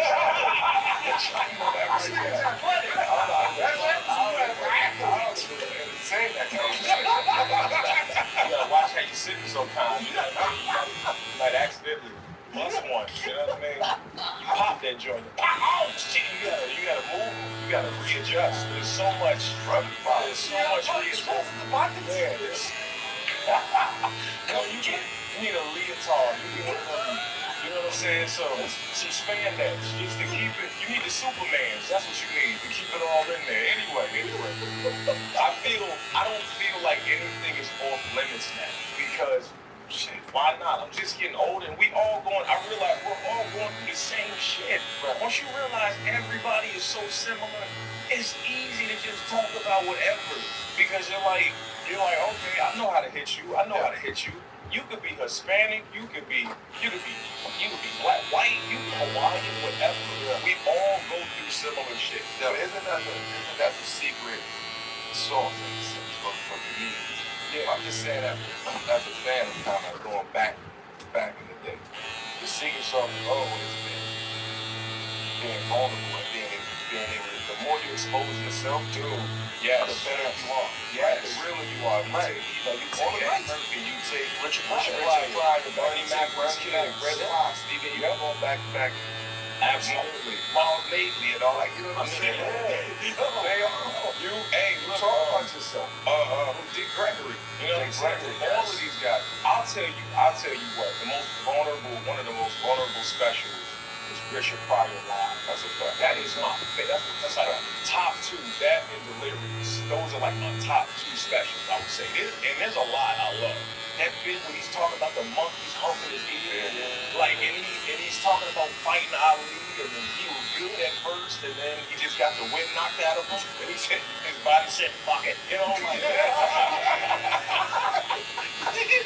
Like that type of stuff. Because we all, like, even, okay, you watch wrestling, did y'all watch wrestling when you were growing up? Absolutely. Yeah, I thought wrestling was real until got the fight and tried to use. I said, why is Stone Cold Stunner not working? This nigga's tagging. I got him down. He's supposed to shit. He supposed to bump like the Rock. The Rock shit. But that's the same type of shit. Like, yo, speaking of wrestling, these kids will never know how we had it when we were in school, when the teacher would turn around and we were doing the song. And then you be in ISS and shit. Like, yeah, I'm in ISS for saying something. I'll tell you what I did one time. That was the time. I'll tell you what I did one time. I felt like the teacher at ISS, they don't give you no shit that's really gonna help you in ISS. It's just stupid work. You don't feel like crossword puzzles and shit like that. Time like, yeah, like, what is this Sudoku for 20 minutes? That's what I'm going to work with friends. This shit ain't for me for hours. I was so mad. I was so mad when I was in ISS and the teacher put me in there. When I came out, I put my hand in my pants and I shook the motherfucking hand like this and they ain't even know it. I said, you ain't gonna know what you got on your hand, motherfucker. And I was like, I'm back at school, but he had a nut hand. It was crazy. It's crazy. Yeah, a hand. His hand there. I just shook it. That's not supposed to happen. Hey, you shouldn't have put me at ISS, goddamn. For barking in the hall. What the hell? How did you get an ISS for barking in the hall, bro? Like, come on, bro. DMX is popping. Yeah, exactly. Like, yo, come on, Jay. Hey, look, hold on, what time it is? Wait, are we doing this? You fucking with Dave? No, you look. I like what you're doing. I'm telling you, I like. Hey. Actually, I met DMX. At DMX, I did this thing with him. I did this thing called the GD Comedy Jam. I did it with him. So before we go out there, DMX was inside. It was just a rope. He wanted to come out. I was like, watch DMX. I'm coming out. Walk in there. He said, we have a praying jet. I said, okay. Let's say the prayer. He said, Lord Jesus, please give us everything we need to kill it on the stage. On the stage. Lord Jesus, please give us what we need to perform for you in the name of the Lord. Now let's go get these bitches. I was like, wow. Amen. But that's wild in the same sentence. That's church and devil in the same sentence. That's crazy, right? So what's the kid that's playing the Wu-Tang song? That play RZA. Oh shit! Trace after the break. We talking like X. We talk a lot on the show about OGs. Yeah. And in the case of like a young player reaching out to him or other like legendary NBA figures. Listen. Pay $14.99 a month for a streaming app, and $9.99 a month for a music app, and $12.99 for a fitness app, and more money for a bunch of other apps. In the comedy game, what is that like? Is it like, is that bridge open, or is it like, man, fuck out of here, nigga, you something that's like me? Nah, man, well, I'm at a different, I'm like right in the middle, I think. You know what I'm saying? There's a lot of people who are younger, who are, okay, give an example, Matt Rife, right now. Matt Rife, you can look up to his come up, what he did, he was out during the pandemic, he was doing shows every week. I saw him out there, he was working his ass off. And when you see somebody that puts in work like that gets it, you gotta respect it. You have to respect it. And, for the comedy that he's doing, he made all comedians do crowd. Nigga, we weren't doing videos with crowd work before Matt Rife was up there, because that wasn't really, okay, you come to a show and see that, but that wasn't something that was going to go viral. You was going to put on the I'm going to put that on my special. Yeah, right. You put it, it's whatever. But the whatever moments have become, that's what stand-up comedy is to the general populace. Right. And if you can move the needle like that, you got to respect it. I respect everybody that's able to break through and get to arenas and go to theaters and get to stadiums. Anybody. I mean, Cat Wood, I look up to Cat, I look up to Kevin, Eddie did it, Eddie, of course, Chris Rock, Dave Chappelle, all of these guys. Yeah. Working with Jamie Foxx. Oh man, what the fizzle, what the beezy? Oh, come on, baby. What was that like? It's like, I've said this before on the show. Jamie's one of those guys that's like, we talk about entertainers. You know what I mean? Like, he can sing, And he can act, have some drama and comedy. You know what I mean? Like, absolutely. Impression. Hey, hold on there, Roger. Piano is over there. I'll tell you, I'm gonna make it do what it do, baby. I'm gonna make it do what it do. Here's the thing. Hold on there, Roger. You know, working with Jamie Foxx. Working with Jamie Foxx is one of the best things ever. I'll tell you why. Because he was so talented. He's just a talented man, you know. And he actually just gave me a chance to, show my talent. But he was always like, turn up, baby. You gotta turn up, man. Hey, have some fun, nigga. You gotta turn the fuck up. So you turn the fuck up. That's what they don't like. And when the bitch got canceled, he was like, hey, don't worry about that shit. You get a number. Do you know?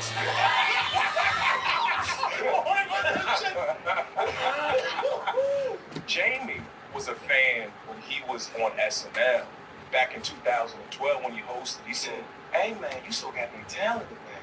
He said, man, why you ain't in more sketches? I said, I don't know. He said, man, maybe you just got a party. No! Yo, listen, we're gonna go right from there. No, not, man, I ain't talking about that. We ain't talking about take that, man. When he says party, he's like, yo, like, hang out with Lauren and all of them. Just see what they're about. Like, just survey the environment, get more acquainted with us. God, yeah, right under the roof. Right? Put it right there under the roof. But that's not what I meant.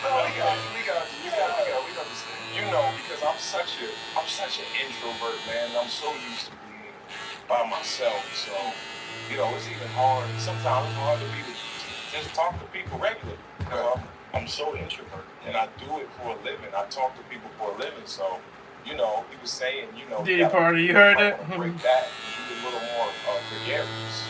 Because if you are, then maybe folks will see, you know, you and they'll start putting you on more stuff. So, now, yeah, I'm just saying.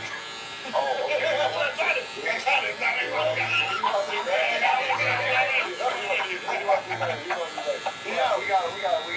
move on from here. We got a new segment we're introducing. Yes, sir. That's called the Temple. It's like our version of Master Class. Okay. All right. For example, like, got to learn with Mike. You gotta say his last name. You know what I'm saying? One-on-one. Black Jesus. Yeah. And then that cat. Big Black Jesus.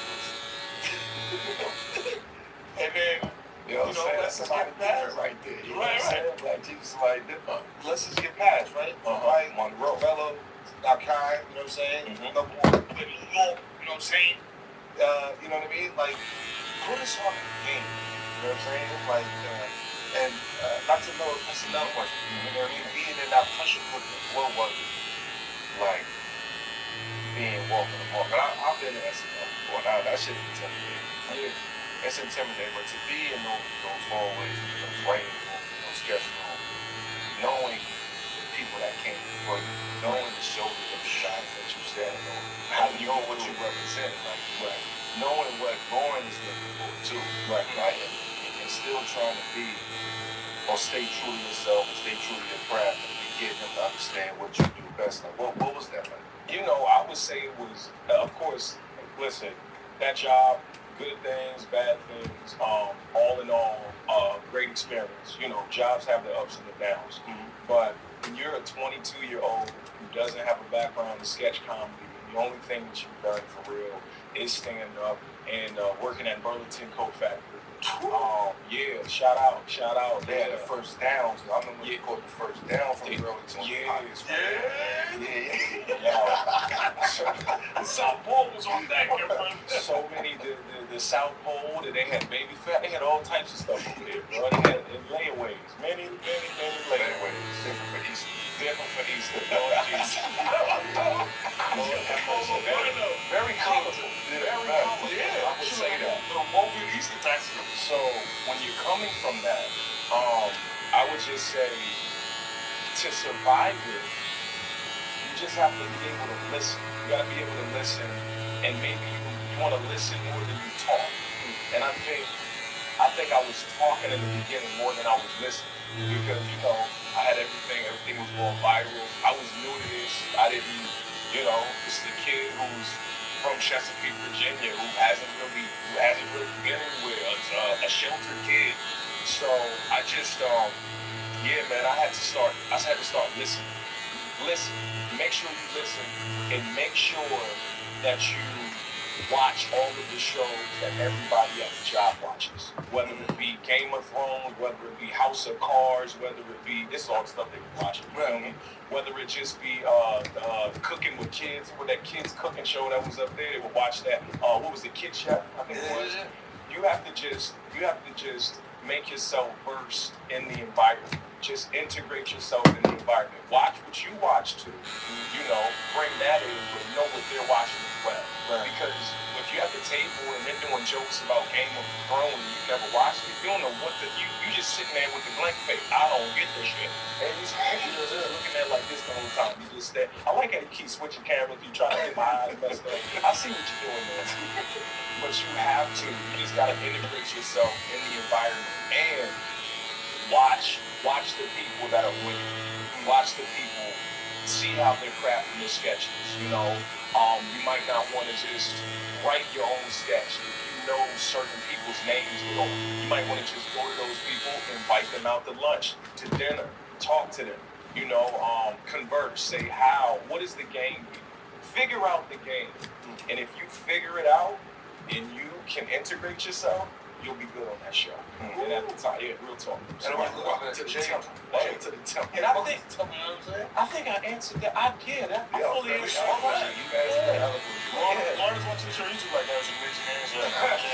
That is an amazing answer, Jay. That's amazing. Very proud. Yeah, he's development. He's learning. Yeah. Next time this game show, I might let him host. I don't know. Yeah. I'm not sure. We'll figure it out.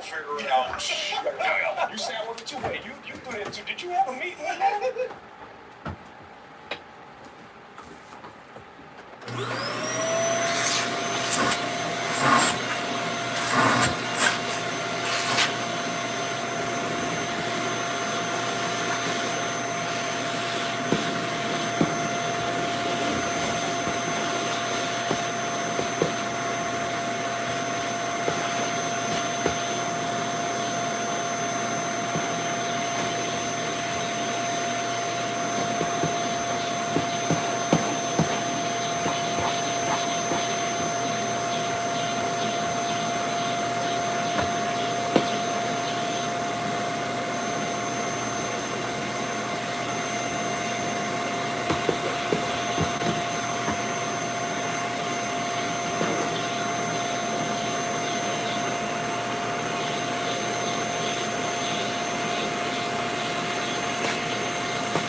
So they was trying to replace the nigga, huh? Let's get this style already. You know what I'm saying? Listen, look, bro. I don't know if you did audition, but if you would have got on the show and we would have been on the show at the same time, it would be some tag team shit. And that's what I need. I felt so alone on that show because I didn't have nobody. It was nobody my age. Everybody was like at least 5 years older than me. You know, Pete Davidson came through. He was a few years younger than me. He was 6 years younger. So it was like that with him too. I felt it going to him. He was like, "No, everybody. I don't know everybody if they like me." I'm like, "Look, man, look, man, they like you, bro. No, I don't know though. Like, you know, I'm just here." I'm like, "Look, man, listen, do your weekend updates and keep doing that. Keep being likable. And who knows, man? Go for Kanye's wife. You know, do that. Maybe that would work. You know what I'm saying? You know me."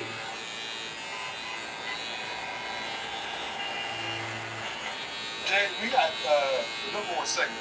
Yeah. And the number one show tonight. I like this one.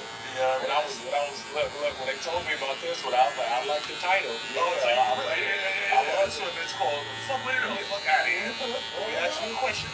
That is part of the popular culture, the zeitgeist. Can I say something before we go into this? Yeah. One of my favorite gifts. Is it a gift or is it a chip? We don't know what this is. Is it a gift or is it a chip?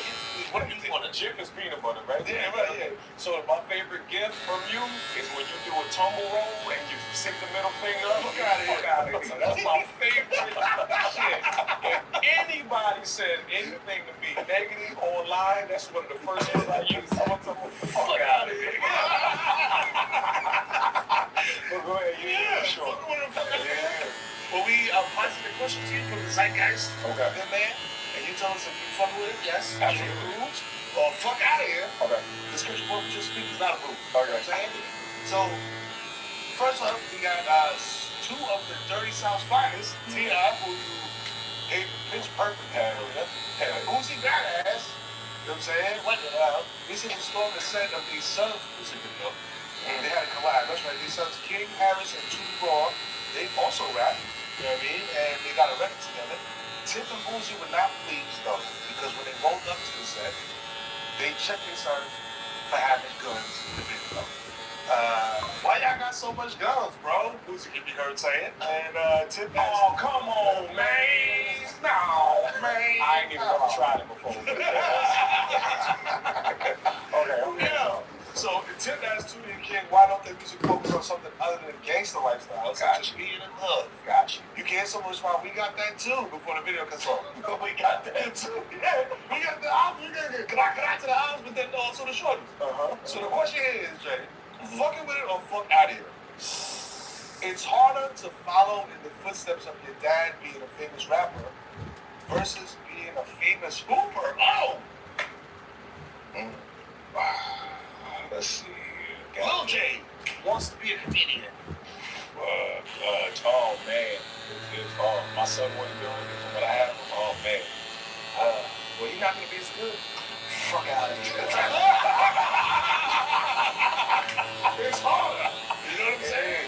Because the standard 100%. That's what I said. I said fuck out of here. Because my kids think they funny as shit, and they get the roast at the table trying to roast me and punches me, and you just fuck out of here. Fuck out of here. You know what I'm saying?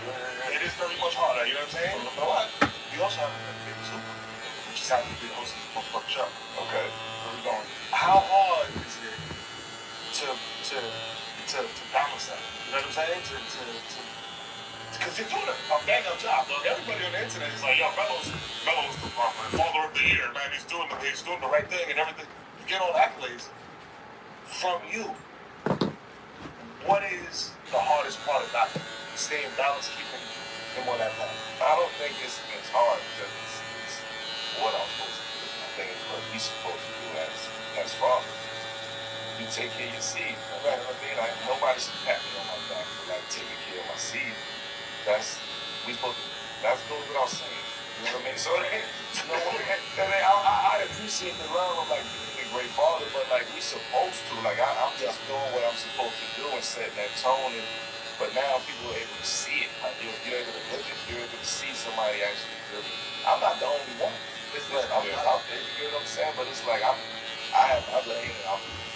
raised my kid with it. I raised my kid with it. So the other follow-up to that though is like you are friends with a lot of people in entertainment who have kids who are now trying to come up and do what their parents do. Like, do you see similarities? Like, is it hard because just for the simple fact that guys play a sport as opposed to it's hard in general. Like it's just all the way around. a celebrity, you're a famous person, you have a kid who may be in the same lane, do the same genre, it's hard. You still gotta raise that kid. You know what I'm saying? So it's still certain shit that you ain't gonna let go and let cross. So for instance, T.I. and Boosie, you supposed to do that. Yeah, that's the kids, that's the seed. You the fathers. We can't be out here preaching this and then we let our own seed do that. But they held it down. Like I fuck with them. Like I fuck with them going in there saying what the fuck y'all doing. That's right. Videos canceled. You know what I'm saying? What we talking about? What we talking about? Shit's canceled. And the hour is pushed back. Like now, all they gotta come out with Jay. Yeah. So last month, this last week off season, man, there was plenty of headlines from our guy, Podcast B, Paul George. We signed with the Sixers in Philly. JT signing a record-breaking extension. One of the biggest moves, Clay, moving from Golden State, where he was drafted and won all that, to Dallas.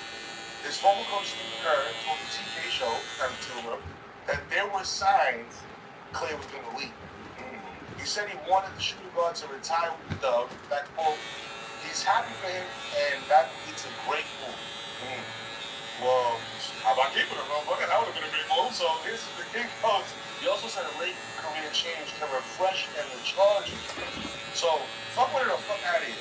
Steph Curry, Clay's one-time splash on that. I hate that shit. Like, I hate that. I hate that shit, man. Yeah, you knew, you had an inkling that was happening. Is that why you caused that tension between y'all? Like, because you already, in your mind, you know, this motherfucker is going to leave. So I don't really have to try to please him and try to make him realize what we have, come back over that. Right. It's already gone. So, but why say that? That's a backhanded compliment. Like, it's a little weird. You know what I'm saying? Like, I had an inkling that he was going to leave. But fuck it. Yeah, I'm happy for you. Oh, yeah. Like, we got to get some right, bro. She was just like, I wish you the best, bro. That ain't. I like this. Fuck out of here. So the question here is, have we seen the end of an NBA superstar staying with a franchise for the duration of it? Is Steph going to be the final guy? With background play on the YouTube Music app, you can play official tracks and live recordings in the background while you up. Yeah, I mean, well, I'm going to say fuck out of here. You know what, though? I feel like, I don't feel like Steph Curry. I can't see him on any other squad. I can't see him on any other squad. So I think he might stay. I think he might stay on the Golden State Warriors. I think he might stay because he's been there so long, and I mean, there's just so much shit. I don't know what to be like. Fuck out of here. Fuck. I don't know. So, is he gonna be the last, like, to put it in like Derek Jeter played for the Yankees his entire career? Absolutely. Steph, Warriors his entire career. Right. Have we seen the end of that? You know what I'm saying? Like, you get drafted, you play your whole career, you retire, only wearing one jersey. I mean, as Chris Bass said it best, these hoes ain't loaded. As the generations keep going, I mean, it's great. The attention span is like, let me get off, whatever. I think maybe Steph might be the last one that's going to stay. That might just stay on one franchise. Let me think about that. But how do you answer this? Fuck out of here. Wemby has a chance to do that. Giannis is out in 48 hours. I mean, listen, hey, Giannis is out for the season. This half the season don't go well. Giannis is out. You know what I'm saying? Fuck out of here. Hey, Giannis, you know about leaving my boy Dame over there like that. Don't leave my son over there like that. If this don't work out, yeah. You took a flash. Y'all better get the fucking trade packages ready. I'm a first class. First class out of here. I want to say y'all back to Greece. Wait, boy, go some airlines. What? What's this shit, man? Free air? Free air? I just want to say that, I've enjoyed my time as a player for the Buccaneers. I've enjoyed my time. Why you say this? Why you don't know that at all? Every year, when we have end season, you say this to me. Why you say this to me? I said this to you because as a Black Greek man,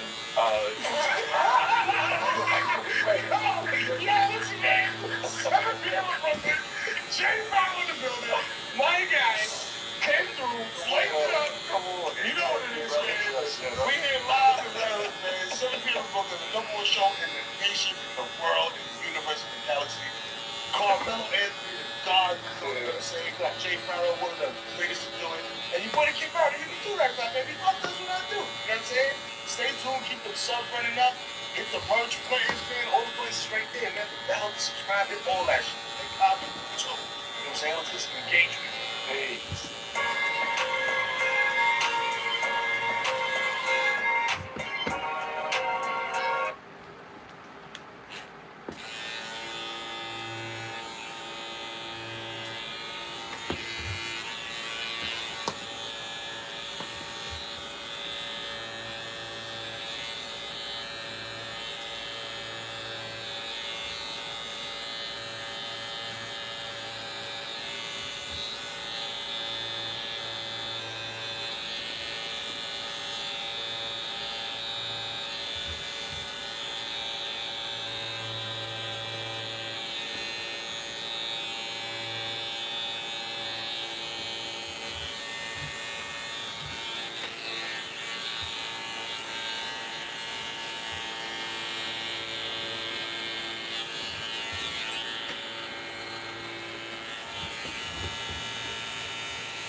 Alright, I think that's it. Take me a shower, go to bed.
Alright, y'all. Peace out. I'll be on later, maybe. Depends how I feel when I wake up. Got homework to do, so I might just do that, but we'll see. Depends how I feel. Alright. Y'all have a good one. Appreciate all the new subscribers. If y'all new here, hit subscribe for me. Please and thank you. I'll catch y'all next time.